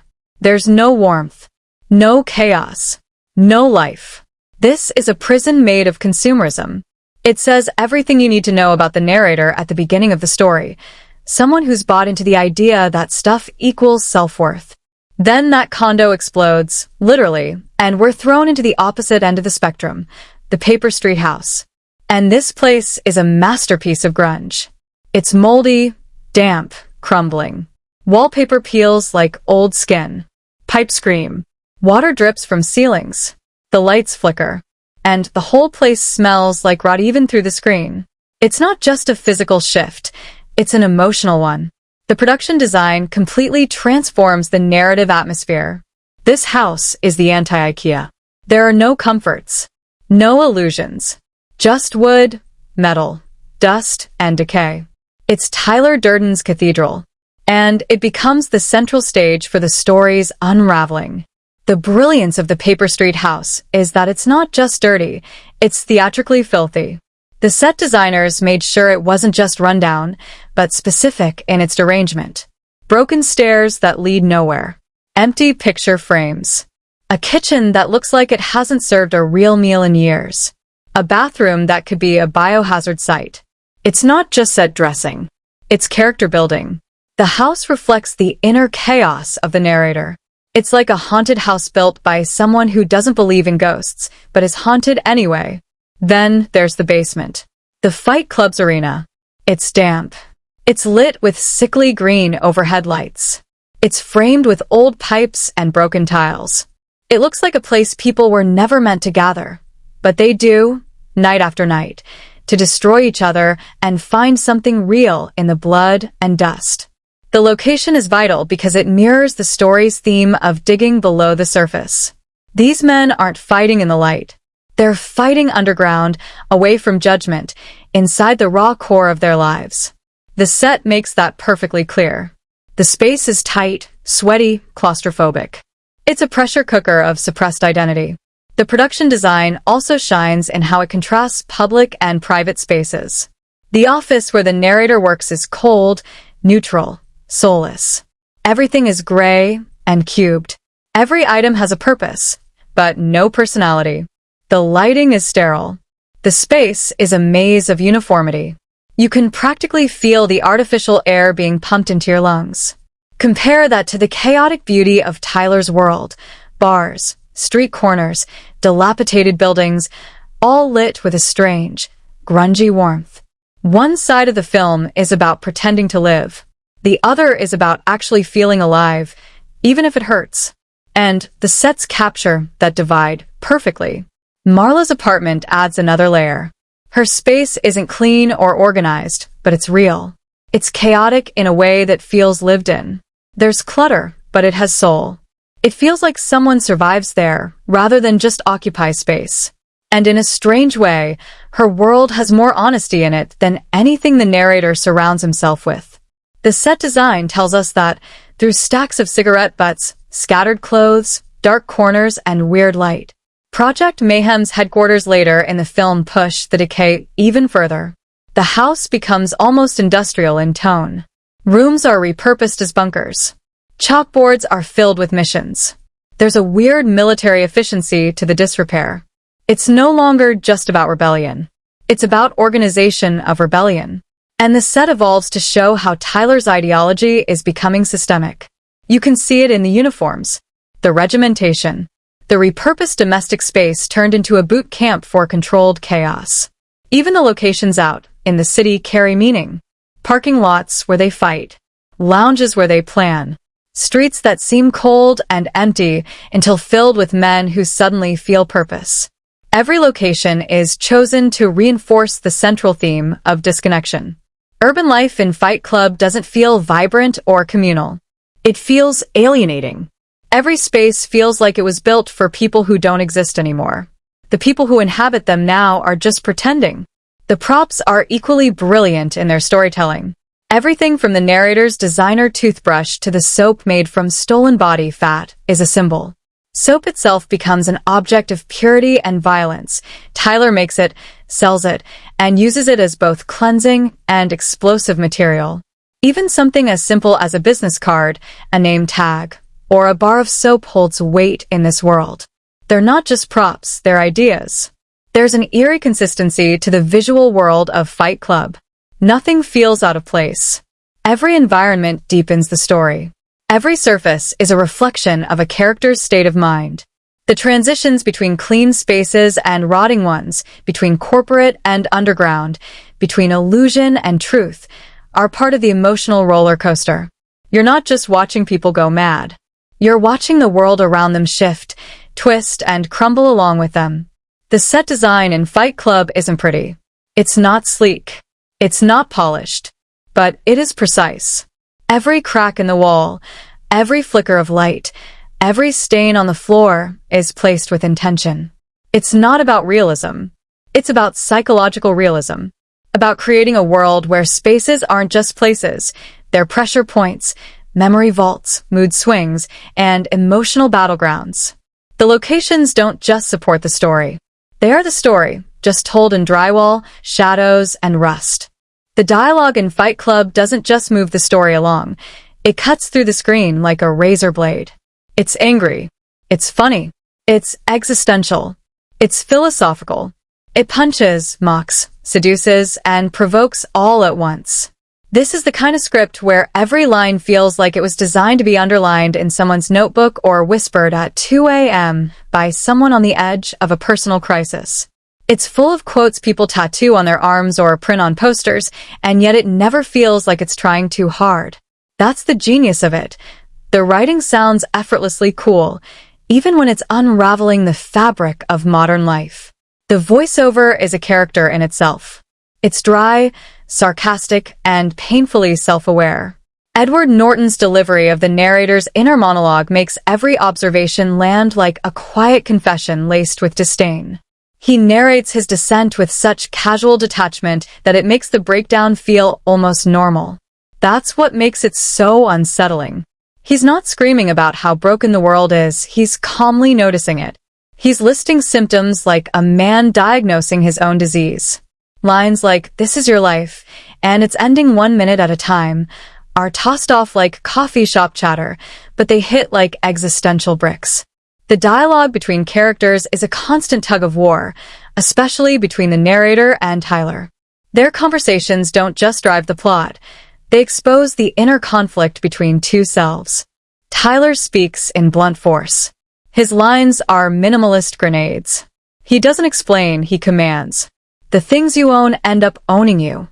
It's only after we've lost everything that we're free to do anything. These aren't just quotes. They're slogans, manifestos, weapons disguised as wisdom. He speaks in aphorisms, like a dark prophet who wants to liberate you and destroy you at the same time. The contrast in tone between Tyler's brutal clarity and the narrator's anxious rambling is part of what makes the script sing. Tyler trims the fat. The narrator wallows in it. When they speak to each other, it's like listening to a man argue with his shadow, one trying to control everything, the other trying to burn it all down. Their scenes crackle with tension, but the writing keeps it playful. There's always a twist of irony, a laugh buried in the threat. It's a verbal chess match that never lets up. And then there's Marla Singer, who speaks like she lives in her own separate film noir. Her lines drip with cynicism and pain. She doesn't talk like someone trying to connect. She talks like someone trying not to feel anything. I haven't been / *********** ed like that since grade school is shocking on the surface, but underneath it's pure defense mechanism. The dialogue gives her armor. She's poetic and disgusting all at once. She's never soft, never safe, always a little bit tragic even when she's joking. Her words are her wall, but through the script, we see it crack, just enough to glimpse the damage behind her snark. The brilliance of the script is how it juggles tone. One moment it's absurd, almost slapstick. The next it's deeply philosophical. Then it snaps into violence. Then it sinks into despair. Then it laughs at itself. It's never predictable, and yet it never feels disjointed. The dialogue adapts to the mood, but keeps its rhythm. Whether they're talking about making soap from human fat, holding support group strangers while pretending to have cancer, or debating the illusion of happiness, the script finds a way to keep everything sounding oddly believable, like the characters are always telling the truth, even when they're lying. The humor in the writing is pitch black and razor sharp. It's not just about making you laugh. It's about making you laugh and then immediately question why. The funniest lines are often the darkest. The narrator talks about insomnia like it's a lifestyle choice. Tyler jokes about blowing up credit card buildings like he's talking about ordering pizza. The dissonance is deliberate. It forces you to think about how detached people can become from reality when the world itself feels insane. The writing dares you to agree, then leaves you squirming when you realize what you've agreed with. The structure of the script also plays with perception. It feeds you information slowly, carefully planting seeds in the dialogue that don't bloom until much later. Tyler says things early in the film that only make sense once you realize he and the narrator are the same person. Lines get echoed, twisted, reframed. What seems like casual banter turns out to be internal monologue. The writing rewards attention. It's a script that reads differently the second time around because now you know who's talking. Even the throwaway lines have bite. The airport security joke about bomb materials. The sarcasm about single-serving friends. The recurring bit about support group name tags. Every line has a layer. Nothing feels wasted. The dialogue builds a world that's familiar but slightly cracked. It makes you laugh, but nervously. It makes you think, but uncomfortably. It's entertaining in the way a car crash is. You can't look away, even though you know something's broken. There are moments of brutal emotional weight. 2. The confrontation scenes between the narrator and Marla, between the narrator and himself, are filled with denial, desperation, and confusion, all laid bare through the words. There's no grand speech, no teary confession, just raw, jagged truth. The characters hurt each other with their words, often without realizing it. And the writing captures that pain without melodrama. It's sharp, it's cold, And it's real. Fight Club's script is full of unforgettable lines not because it wants to be quotable, but because it's honest in its rage, its cynicism, its humor, and its chaos. It doesn't preach. It rants. It doesn't explain. It challenges. It doesn't hold your hand. It shoves it into a bucket of lie and makes you sit with the pain until you understand something about yourself. The dialogue is the voice of a generation told to smile more, buy more, want less, and question nothing. And it answers back with one word. Why? Calling Fight Club a psychological thriller is like calling a Molotov cocktail a drink. It technically fits, but it misses the chaos entirely. This film doesn't just play within genre lines. It kicks them over, scribbles profanity on them, then burns the map.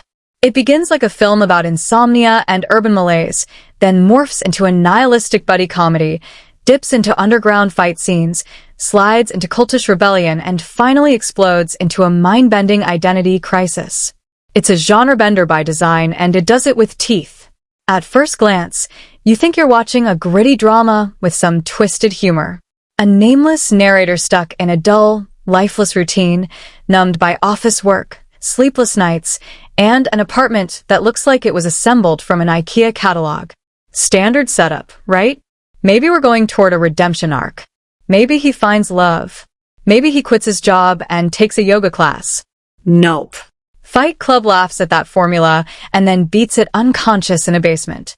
What unfolds is a brutal satire disguised as an action film, wrapped in a psychological thriller, peppered with counterculture philosophy and black comedy. The fight scenes, when they finally start happening, come out of nowhere. There's no slow training montage, no hero learning discipline, no dramatic music swelling while fists fly. This isn't Rocky. This is raw, brutal, spontaneous, and deeply uncomfortable. The violence is stripped of choreography. It's messy, Ugly. intimate. It isn't glorified. It's not even really fun to watch. And that's the point. These fights are emotional exorcisms, not entertainment. And by taking the action label and twisting it into something that feels more like self-harm than heroism, the film subverts the whole concept of action as we know it. There are punches, yes, but the damage is happening somewhere much deeper. As a psychological thriller, Fight Club nails its role, but it plays dirty. The unreliable narrator trope? Perfectly executed. But instead of just planting doubts or little red herrings, the entire plot structure depends on misleading the audience. The script lays out Tyler Durden right in front of us, plain as day, but we're too busy being entertained by his charisma and philosophies to realize the deception. And when the twist comes, it doesn't just change how you see the ending, it changes how you understand every scene that came before. That's thriller territory taken to a meta level. The suspense isn't just in the plot. It's in the perspective. You're not trying to figure out what happens next. You're trying to figure out what's real. But this is also one of the darkest comedies ever made. The film constantly flips between grim despair and deadpan absurdity. Watching a man pour lie on his own hand while being calmly told to accept pain as a spiritual teacher? That's terrifying and hilarious. Marla wandering through traffic with a cigarette, ranting about her own funeral arrangements? Bleak and weirdly funny. Tyler's endless monologues about modern emptiness, delivered like a preacher at a punk rock sermon? Satirical gold. The humor is dry, vicious, and often uncomfortable. But it's the kind of discomfort that makes you laugh and wince, which is exactly the tone the movie is going for. In terms of genre balance, the film juggles tone like a man on fire throwing knives. There's never a clear boundary between drama and irony, between threat and joke. A scene might begin like a confession and end in a fistfight, or start as a therapy session and turn into a recruiting pitch for domestic terrorism. That unpredictability keeps the audience on edge. It's not a roller coaster. It's more like an elevator with a snapped cable. You're never sure what floor you'll crash into next. The movie also takes classic masculine tropes and shreds them. This isn't a story about a tough guy saving the day. It's about a man unraveling because he can't figure out what being a man even means anymore. Instead of glorifying strength, it exposes the fragility behind it. The aggression, the rebellion, the chaos. It's not confidence. It's desperation. The film plays with the conventions of masculinity from action and thriller genres, and instead of reinforcing them, it rips them down and shouts, "You are not your job. You are not how much money you have in the bank. You are not your ing khakis." Even the romantic subplot subverts expectations. Marla and the narrator don't have a love story. They have a bizarre, toxic entanglement that somehow becomes the film's emotional anchor. There's no sweeping music, no dramatic kiss, no declarations of love. Just dysfunction, codependency, and strange moments of tenderness buried under piles of cigarette ash and mutual self-loathing. It's anti-romance executed with such honesty that it feels more real than any traditional movie couple. Fight Club doesn't care about genre rules. It uses them as bait. You come in expecting one thing, a gritty drama about dissatisfaction, and you get a full-blown rebellion against narrative comfort zones. It plays with tropes of suspense, action, horror, and comedy, and then takes the rug out from under each one. It doesn't just ask you to rethink the film's characters or story. It forces you to rethink the very genres they belong to. And that's where it becomes something more than just a movie. It becomes a genre rebellion. So, is it a thriller? A satire? A psychological drama? A black comedy? An underground revolution in cinematic form? The answer is yes. All of it. And it doesn't blend those genres with ease. It clashes them together, violently, purposefully, and with just enough style to make you realize you've been tricked into watching something a lot more dangerous than you expected. Fight Club is a cultural pressure cooker that explodes with every social anxiety the late 20th century tried to bottle up. Consumerism, masculinity, mental health, corporate slavery, spiritual emptiness, toxic rebellion. It doesn't just touch on these things, it grabs them by the throat and shakes them until they start bleeding truth. What makes its commentary hit so hard is that it doesn't politely raise its hand to speak on culture. It flips a table and demands you pay attention. The film is a manifesto, a provocation, and a mirror, and it doesn't care if what you see in that mirror makes you uncomfortable. At the center of its social commentary is the idea that consumer culture has hollowed out identity. The narrator's entire existence is curated by catalogs. He defines himself by possessions. Every product he buys is meant to tell the world who he is, what he values, and how successful he's become. His apartment isn't a home. It's a museum exhibit of an ideal life. But behind the pristine furniture and designer labels is a man who can't sleep, can't feel, and can't remember the last time he was actually alive. That's where the movie throws its first punch. It tells us that we've all been sold a lie, that fulfillment comes from stuff, that if we just buy the right couch, wear the right brand, drive the right car, we'll be happy. But the film shows that once you have it all, you still feel nothing. And then it dares to ask, what happens when you stop pretending? The answer comes in the form of Tyler Durden, who rips open every social norm with a grin. He's the embodiment of anti-corporate rage, a walking rejection of everything society has told men to value. He mocks advertisements, ridicules societal roles, and trashes the idea that jobs, brands, or status have any real meaning. Through him, the film voices a generation's quiet scream. We were promised greatness and given spreadsheets. We were told we'd be unique, but we're all copies of copies of copies. Tyler's solution is destruction, not just of possessions, but of identity. He wants to burn down the old system and start from zero.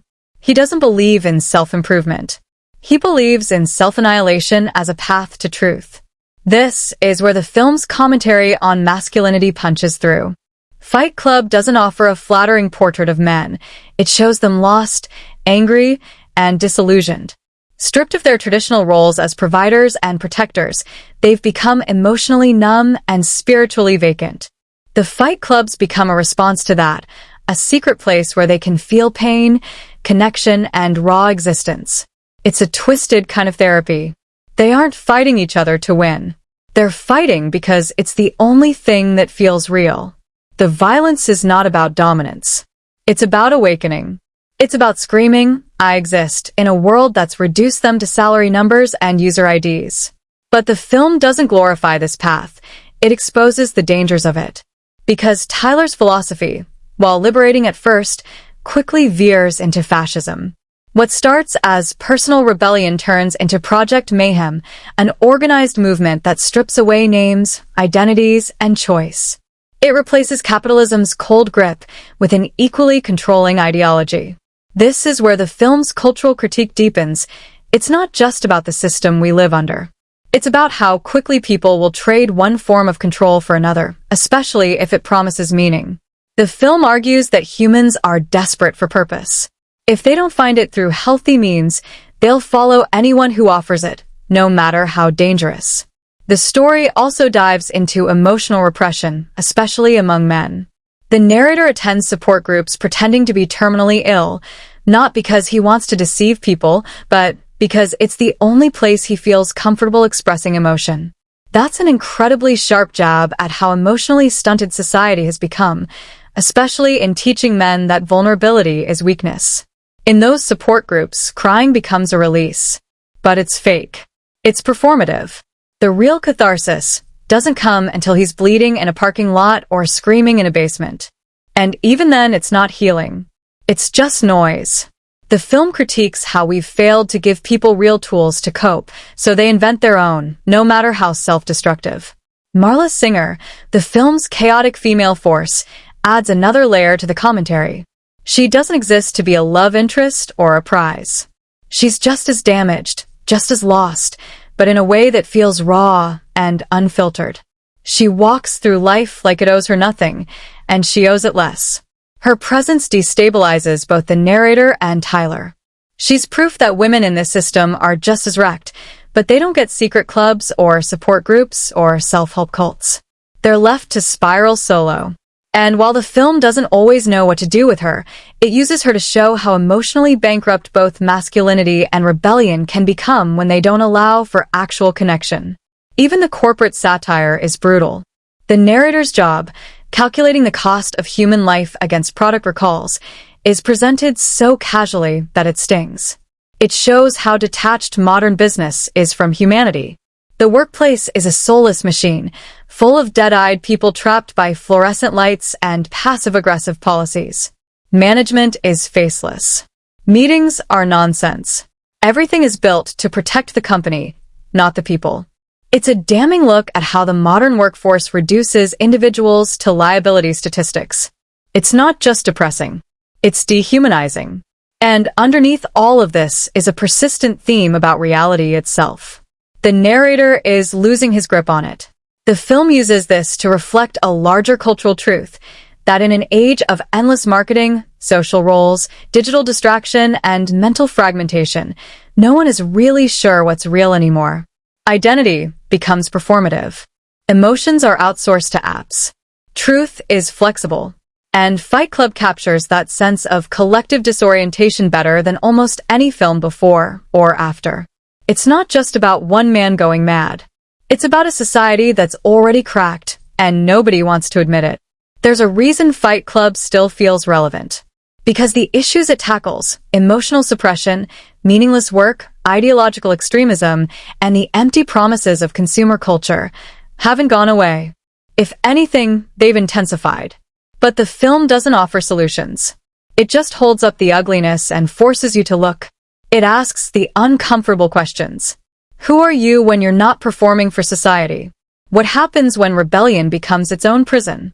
And what would you destroy if no one was watching? It's loud. It's angry. It's chaotic. But it's not noise for the sake of noise. The social commentary in Fight Club is a scream into the void, and whether you agree with it or not, you'll never forget what it sounds like. Watching Fight Club isn't just a movie experience. It's a psychological event. It doesn't play it safe. It doesn't ease you in, and it definitely doesn't let you walk away untouched. Whether you're watching it for the first time or the 10th, it reaches out of the screen, grabs your collar, and shakes you with questions you weren't ready to answer. It doesn't just entertain, it confronts. That's why the emotional reactions to Fight Club are so intense and unpredictable. You don't just watch this movie, you wrestle with it. From the very beginning, the film pulls you into a strange, paranoid rhythm. The narrator's insomnia, his dull corporate life, and his sense of being completely disconnected from everything, these things are oddly relatable. It's not just depressing, it's familiar. And that familiarity makes the story feel uncomfortably close. It taps into the feeling of drifting through life without purpose, of building your identity around things you don't even care about, and of wondering whether you're awake or just dreaming your way through another day. That emotional numbness is so sharply portrayed that for many people, the first half of the film feels less like fiction and more like a confession they've never said out loud. Then Tyler Durden appears, and the audience reaction splits like a fault line. Some people are hypnotized. He's cool, he's fearless, he says everything you've secretly thought but never dared admit. He offers clarity in a world that feels fake. His charisma draws people in, not just on screen, but in the theater. You can feel audiences lean forward when he talks. But then he starts to take that charisma into darker places, more violent, more extreme, and suddenly viewers have to reckon with the fact that the character they admired is actually terrifying. That emotional whiplash is deliberate. It's part of the game. The film wants you to cheer, and then immediately question why you did. There are moments that get loud reactions. Always. The first fight in the parking lot, for example. It's not staged like an action scene. It's awkward, brutal, almost animalistic. People wince. Some laugh out of discomfort. Others lean back in shock. The sound design makes you feel every hit. That moment alone is a litmus test. If you're laughing, horrified, or exhilarated, it says something about what the movie is bringing out in you. And there are many scenes like that: the chemical burn on the hand, the car crash, the basement beatdowns. These moments don't just evoke reactions, they demand them. You can't sit still. Then there's the twist.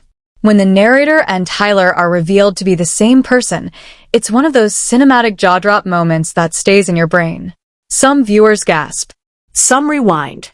Some sit in silence trying to make sense of what just happened. But what's brilliant is that the movie doesn't treat the twist like a gimmick. It uses it as an emotional wrecking ball. Suddenly, you're forced to question everything. Not just in the movie, but in yourself. What parts of you are real?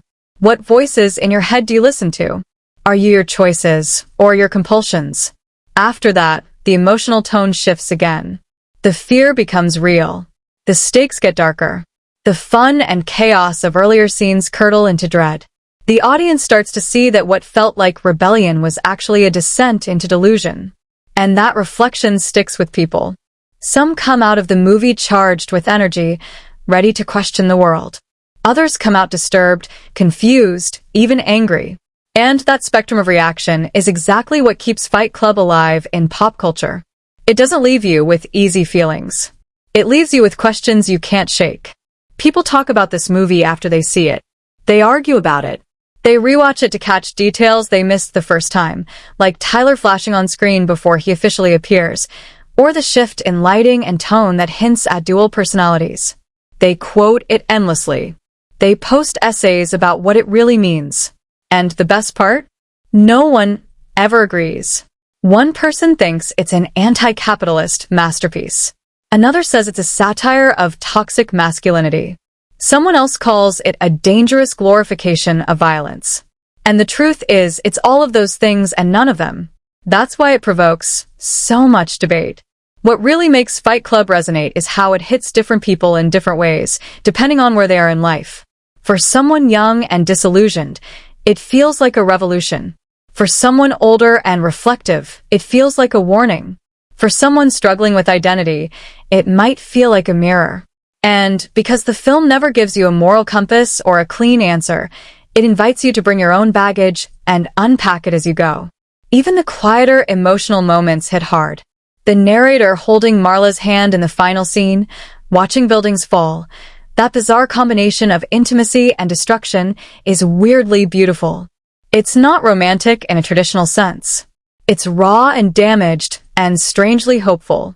It says, we're broken, but we're here. Together. Somehow. And that weird mix of connection and collapse hits viewers in the gut. You don't know if you should cry, cheer, or just sit there in stunned silence. But you feel it. Fight Club isn't interested in making you comfortable. It wants to provoke, to slap you awake, to make you laugh at things you shouldn't laugh at and question things you've never questioned. That's why it sticks. That's why people revisit it over and over. Not because it's easy to watch, but because it dares you to look deeper, and once you do, it never lets you look away the same way again. When you start stacking Fight Club up against similar films in its genre, or even within David Fincher's own filmography, you quickly realize it doesn't just stand out. It actively challenges the definition of what the genre even is. Most psychological thrillers give you a puzzle to solve. Fight Club hands you a Molotov cocktail and says, burn the puzzle. It's loud, abrasive, philosophical, and satirical all at once. Where other films tiptoe around themes of mental illness, masculinity, and consumerist burnout, this one kicks the door in and shouts about them with a cigarette in its mouth and blood on its knuckles. Take the genre of psychological thrillers, for instance. Plenty of movies explore fractured minds and unreliable narrators. Black Swan, American Psycho, The Machinist, Shutter Island. But Fight Club doesn't just show a character unraveling, it invites the viewer into the unraveling itself. Where Shutter Island builds toward its twist like a mystery, Fight Club hides it in plain sight, trusting that you'll be too distracted by the chaos to catch it. And when the reveal hits, it doesn't feel like a tidy answer. It feels like a deeper question. The twist isn't a solution. It's an escalation. Suddenly, you realize the movie hasn't just tricked the protagonist. It's been tricking you the whole time. In terms of tone, it plays in the same gritty playground as American Psycho, both satirizing the emptiness of modern life, but Fight Club leans harder into philosophy and group psychology. American Psycho is razor-sharp and isolated. It's all about the individual ego cracking under pressure. Fight Club, by contrast, shows a collective breakdown. It's not just one man spiraling. It's an entire generation gaslighting itself into violence to feel alive. It's a revolution made from resentment, not ambition. And that makes it feel bigger, messier, and more dangerous. You could compare it to Taxi Driver, another iconic film about alienation and a man losing touch with reality. But while Taxi Driver is quiet and simmering, Fight Club is loud and chaotic. Travis Bickle mutters and seethes. Tyler Durden performs like he's hosting an underground game show. Both characters are manifestations of social rot, but where Taxi Driver ends with a slow descent into violence, Fight Club orchestrates it into a full-blown ideology, then asks you whether you were rooting for it all along. The comparison shows just how far Fincher pushed the genre's boundaries, transforming internal conflict into external anarchy. Looking inside Fincher's own filmography, Fight Club sits in a fascinating space. It shares the darkness of Say 7N, the paranoia of The Game, and the stylistic precision of Zodiac, but it brings a level of emotional chaos that none of those films quite reach. Say 7N is a masterclass in dread, slow, methodical, perfectly calibrated. Fight Club is that same dread after it's taken a shot of adrenaline and punched a stranger in a bar bathroom. The game plays with identity and control in clever ways, but Fight Club tears identity apart and stomps on the pieces. You can see Fincher's trademarks all over it: tight visuals, dense atmosphere, unflinching tone, but this is one of his most experimental works emotionally. It doesn't aim for resolution. It aims for confrontation. Stylistically, it also breaks conventions. Compare it to other late 90s films trying to dissect masculinity or society. American History X*, Requiem for a Dream, Magnolia. These films are haunting and emotional, but they're grounded in realism. Fight Club uses surrealism like a scalpel. It leans into absurdity, hallucinatory imagery, and comic book-level exaggeration to make its point. And somehow, that makes the emotions land even harder. Because even when the film goes off the rails, it still feels true. Not realistic, but emotionally accurate in a way that sticks. Even among movies about anti-heroes or dual identities, think Donnie Darko, Memento, or Joker. Fight Club plays by its own anarchist rulebook. It doesn't just show the split in personality. It seduces you into following the wrong version. It makes you admire Tyler before it tells you he's a symptom. Most films in this vein warn you about madness from the outside. Fight Club invites you in and hands you a beer. In the broader context of anti-establishment films, it's often lumped in with works like A Clockwork Orange or Natural Born Killers. And that makes sense. All of them deal with individuals fighting against systems through transgression and violence. But what sets Fight Club apart is how introspective it is. It's less about tearing down society for chaos' sake and more about what happens when your inner world becomes so fractured, society starts to feel like an illusion. It's a movie about breaking down yourself first, and then watching the world collapse as a result. The rebellion in Fight Club starts in the mind, not on the street. It's also one of the rare films that predicted a cultural moment. Before the rise of influencer capitalism, before online echo chambers, before the aesthetic of rebellion was commodified into t-shirts and hashtags, Fight Club showed what happens when frustration becomes identity. And that kind of foresight is rare in a genre often focused on solving murders or unlocking twists. Fight Club wasn't interested in solving anything. It wanted to scream at the rod, and dare you to scream back.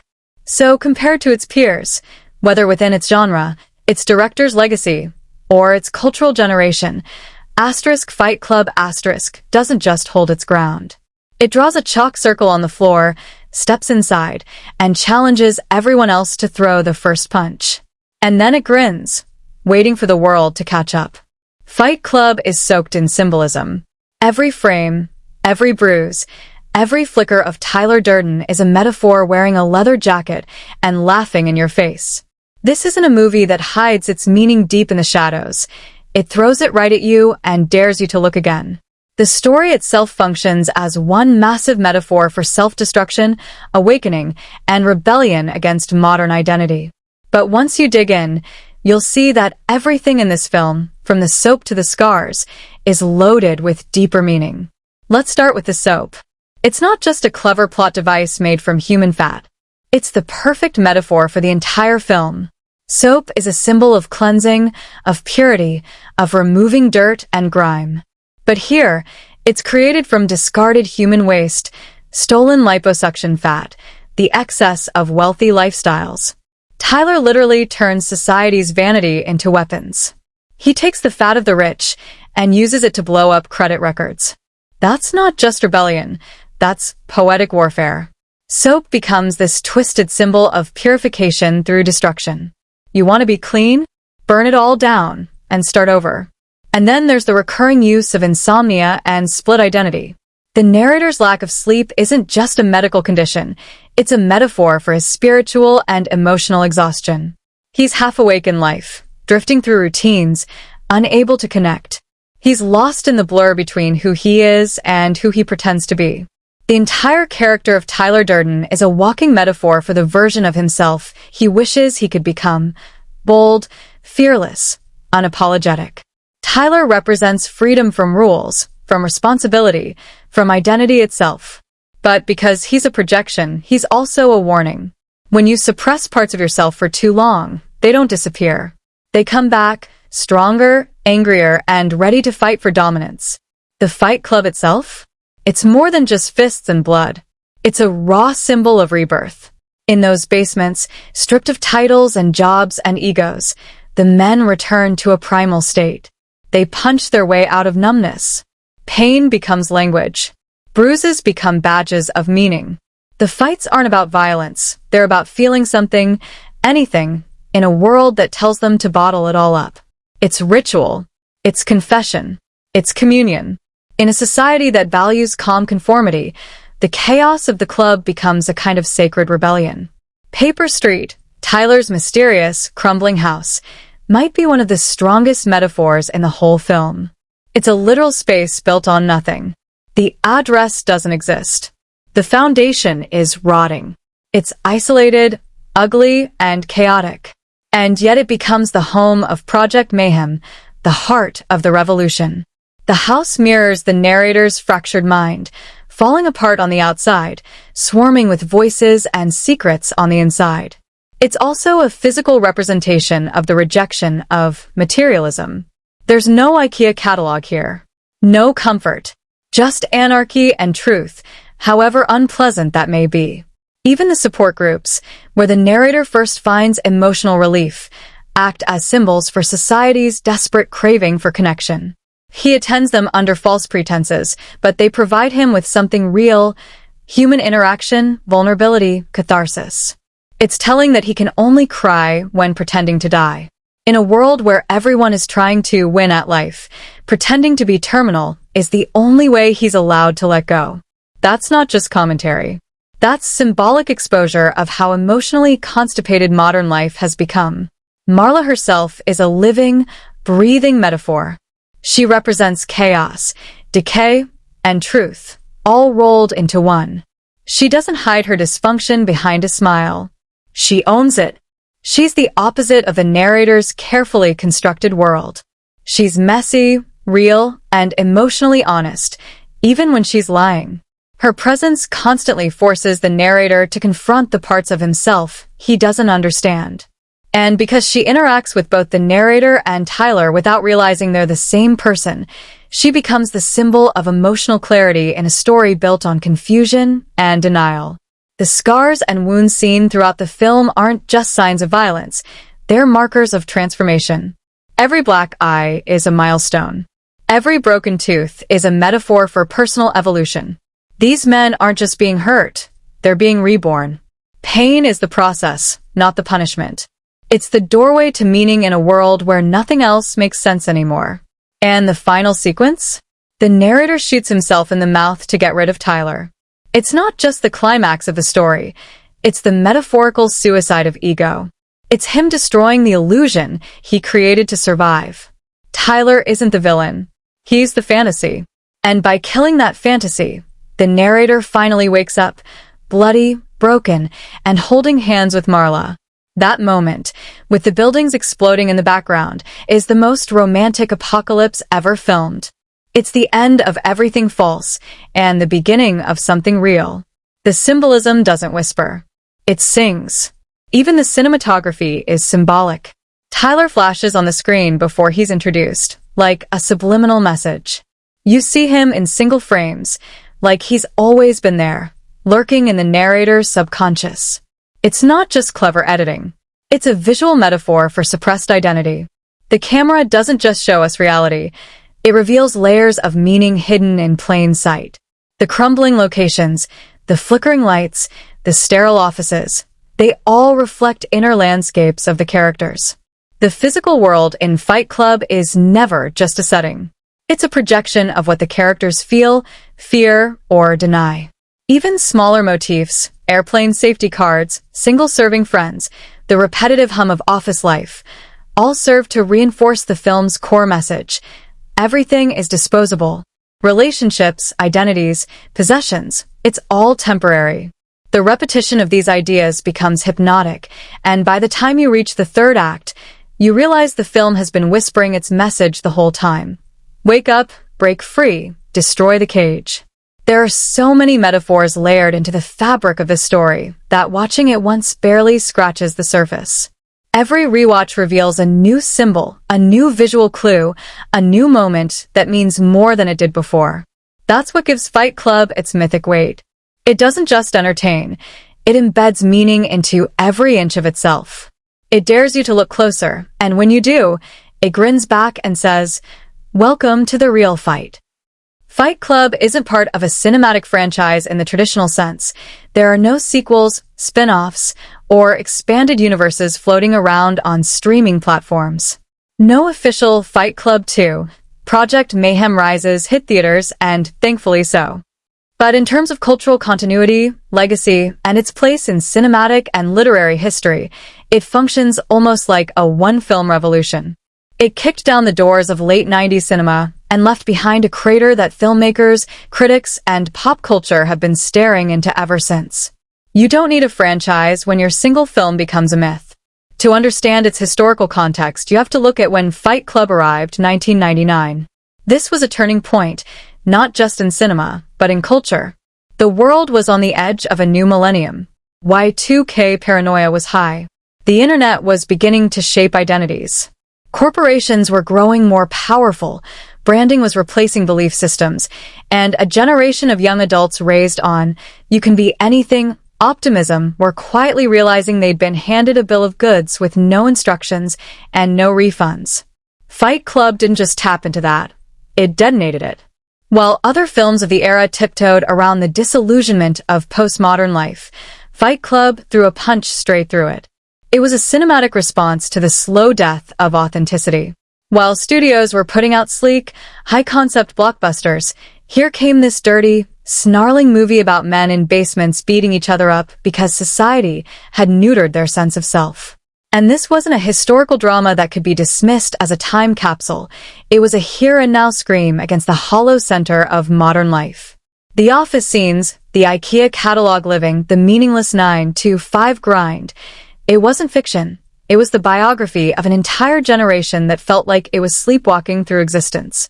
What's wild is that Fight Club didn't immediately find its place. It was divisive. Critics were split. Some saw it as nihilistic or dangerous. Others recognized its raw brilliance. But over time, it grew into something more than just a film. It became a cultural artifact. College dorms were plastered with Tyler Durden posters. People quoted lines like gospel.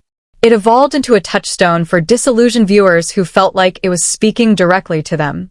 In this way, Fight Club kind of is a franchise, just not with characters and plots, but with ideas.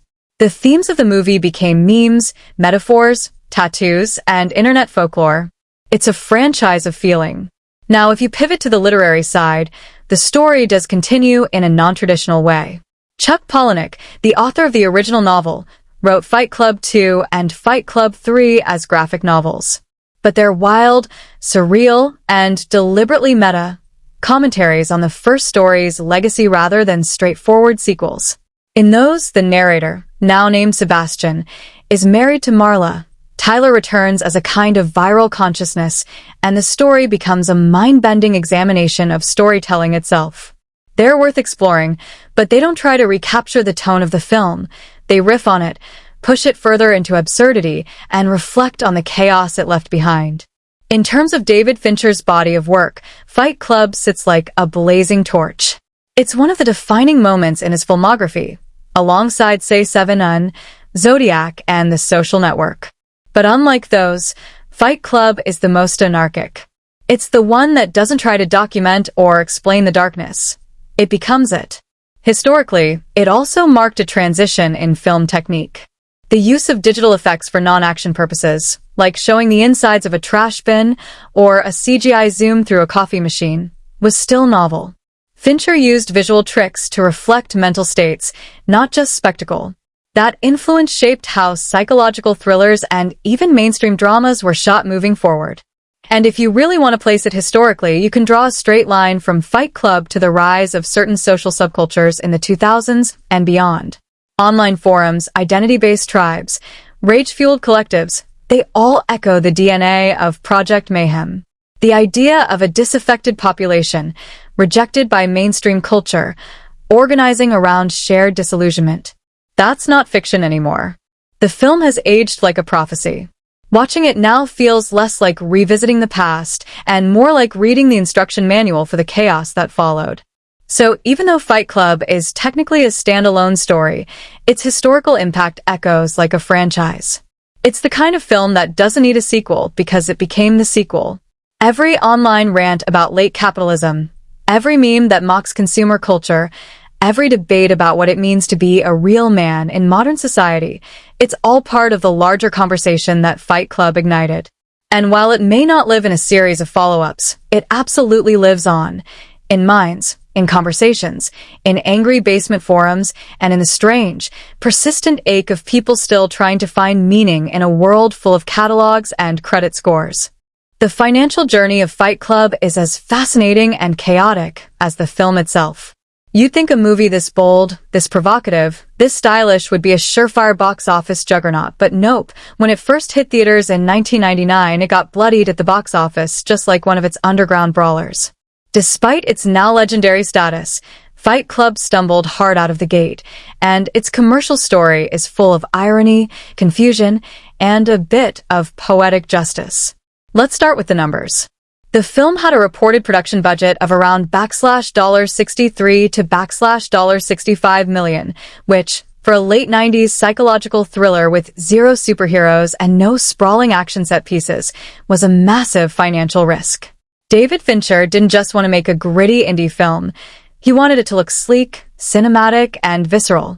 That money went into elaborate sets like the Paper Street House, which was built from scratch and physically aged to look derelict and haunted.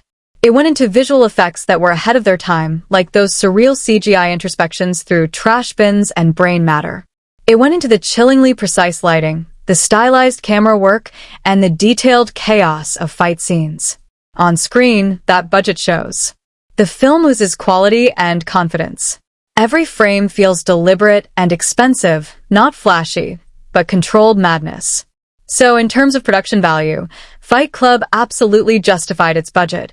It looks and feels far more polished and impactful than many movies in the same price range. But then came the release. And this is where things went sideways. The marketing campaign was, let's say, confused. Studio executives at Fox didn't really know how to sell a movie that was part psychological drama, part satire, part underground riot. Was it a male bonding film? A violent rebellion? A black comedy?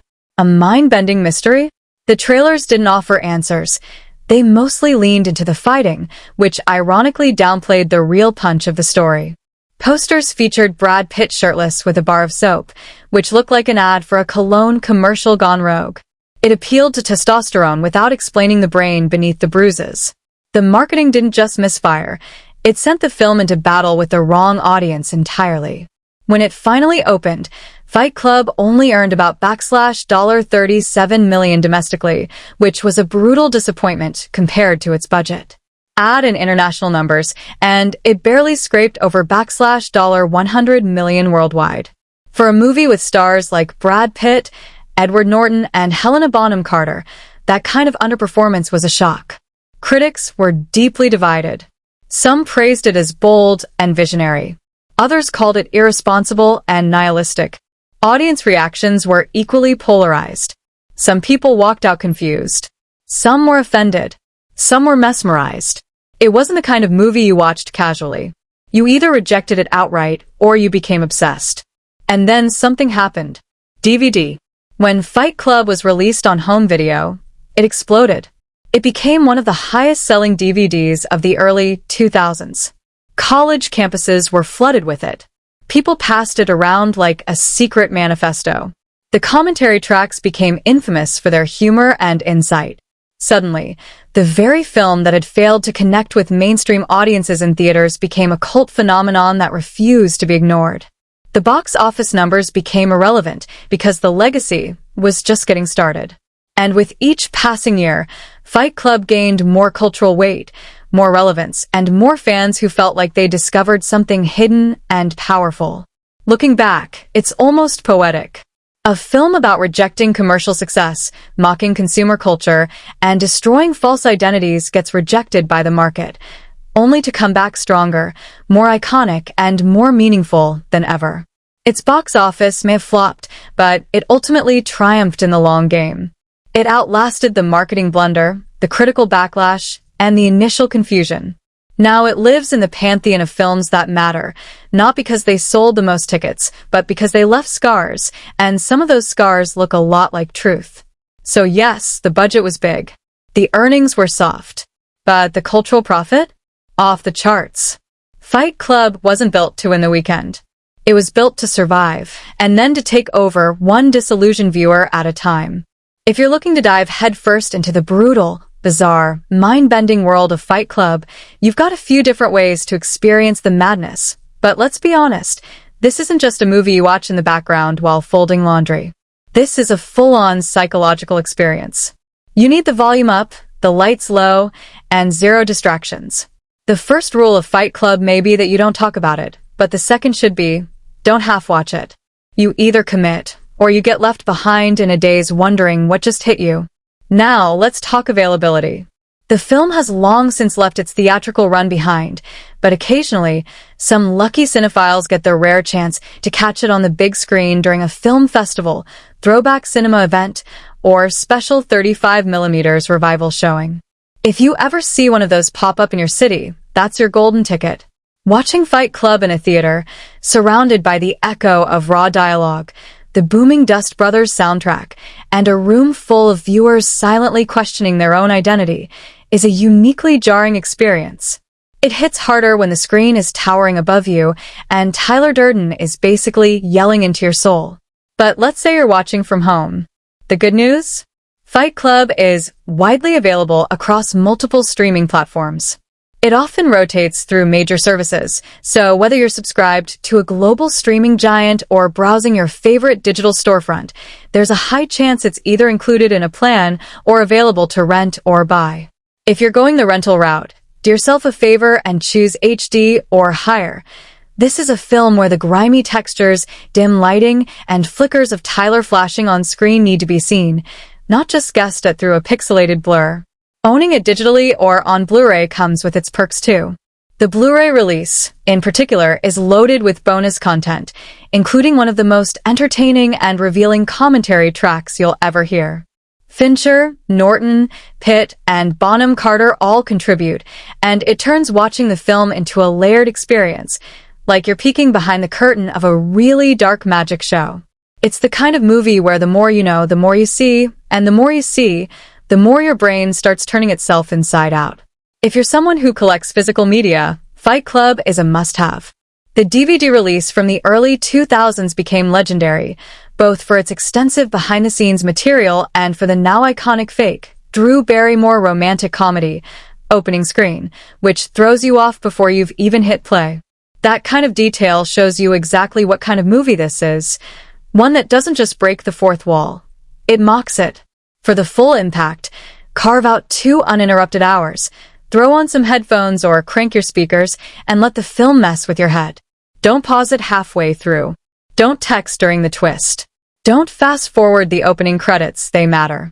This is a story that's all about control, identity, chaos, and truth. You want to get the most out of it? Give it the same focus you'd give to someone whispering a dangerous secret. Because that's what Fight Club feels like. Not a movie. A whispered dare. And you can find it right now almost anywhere. Just be sure you're ready for the emotional bruises it leaves behind.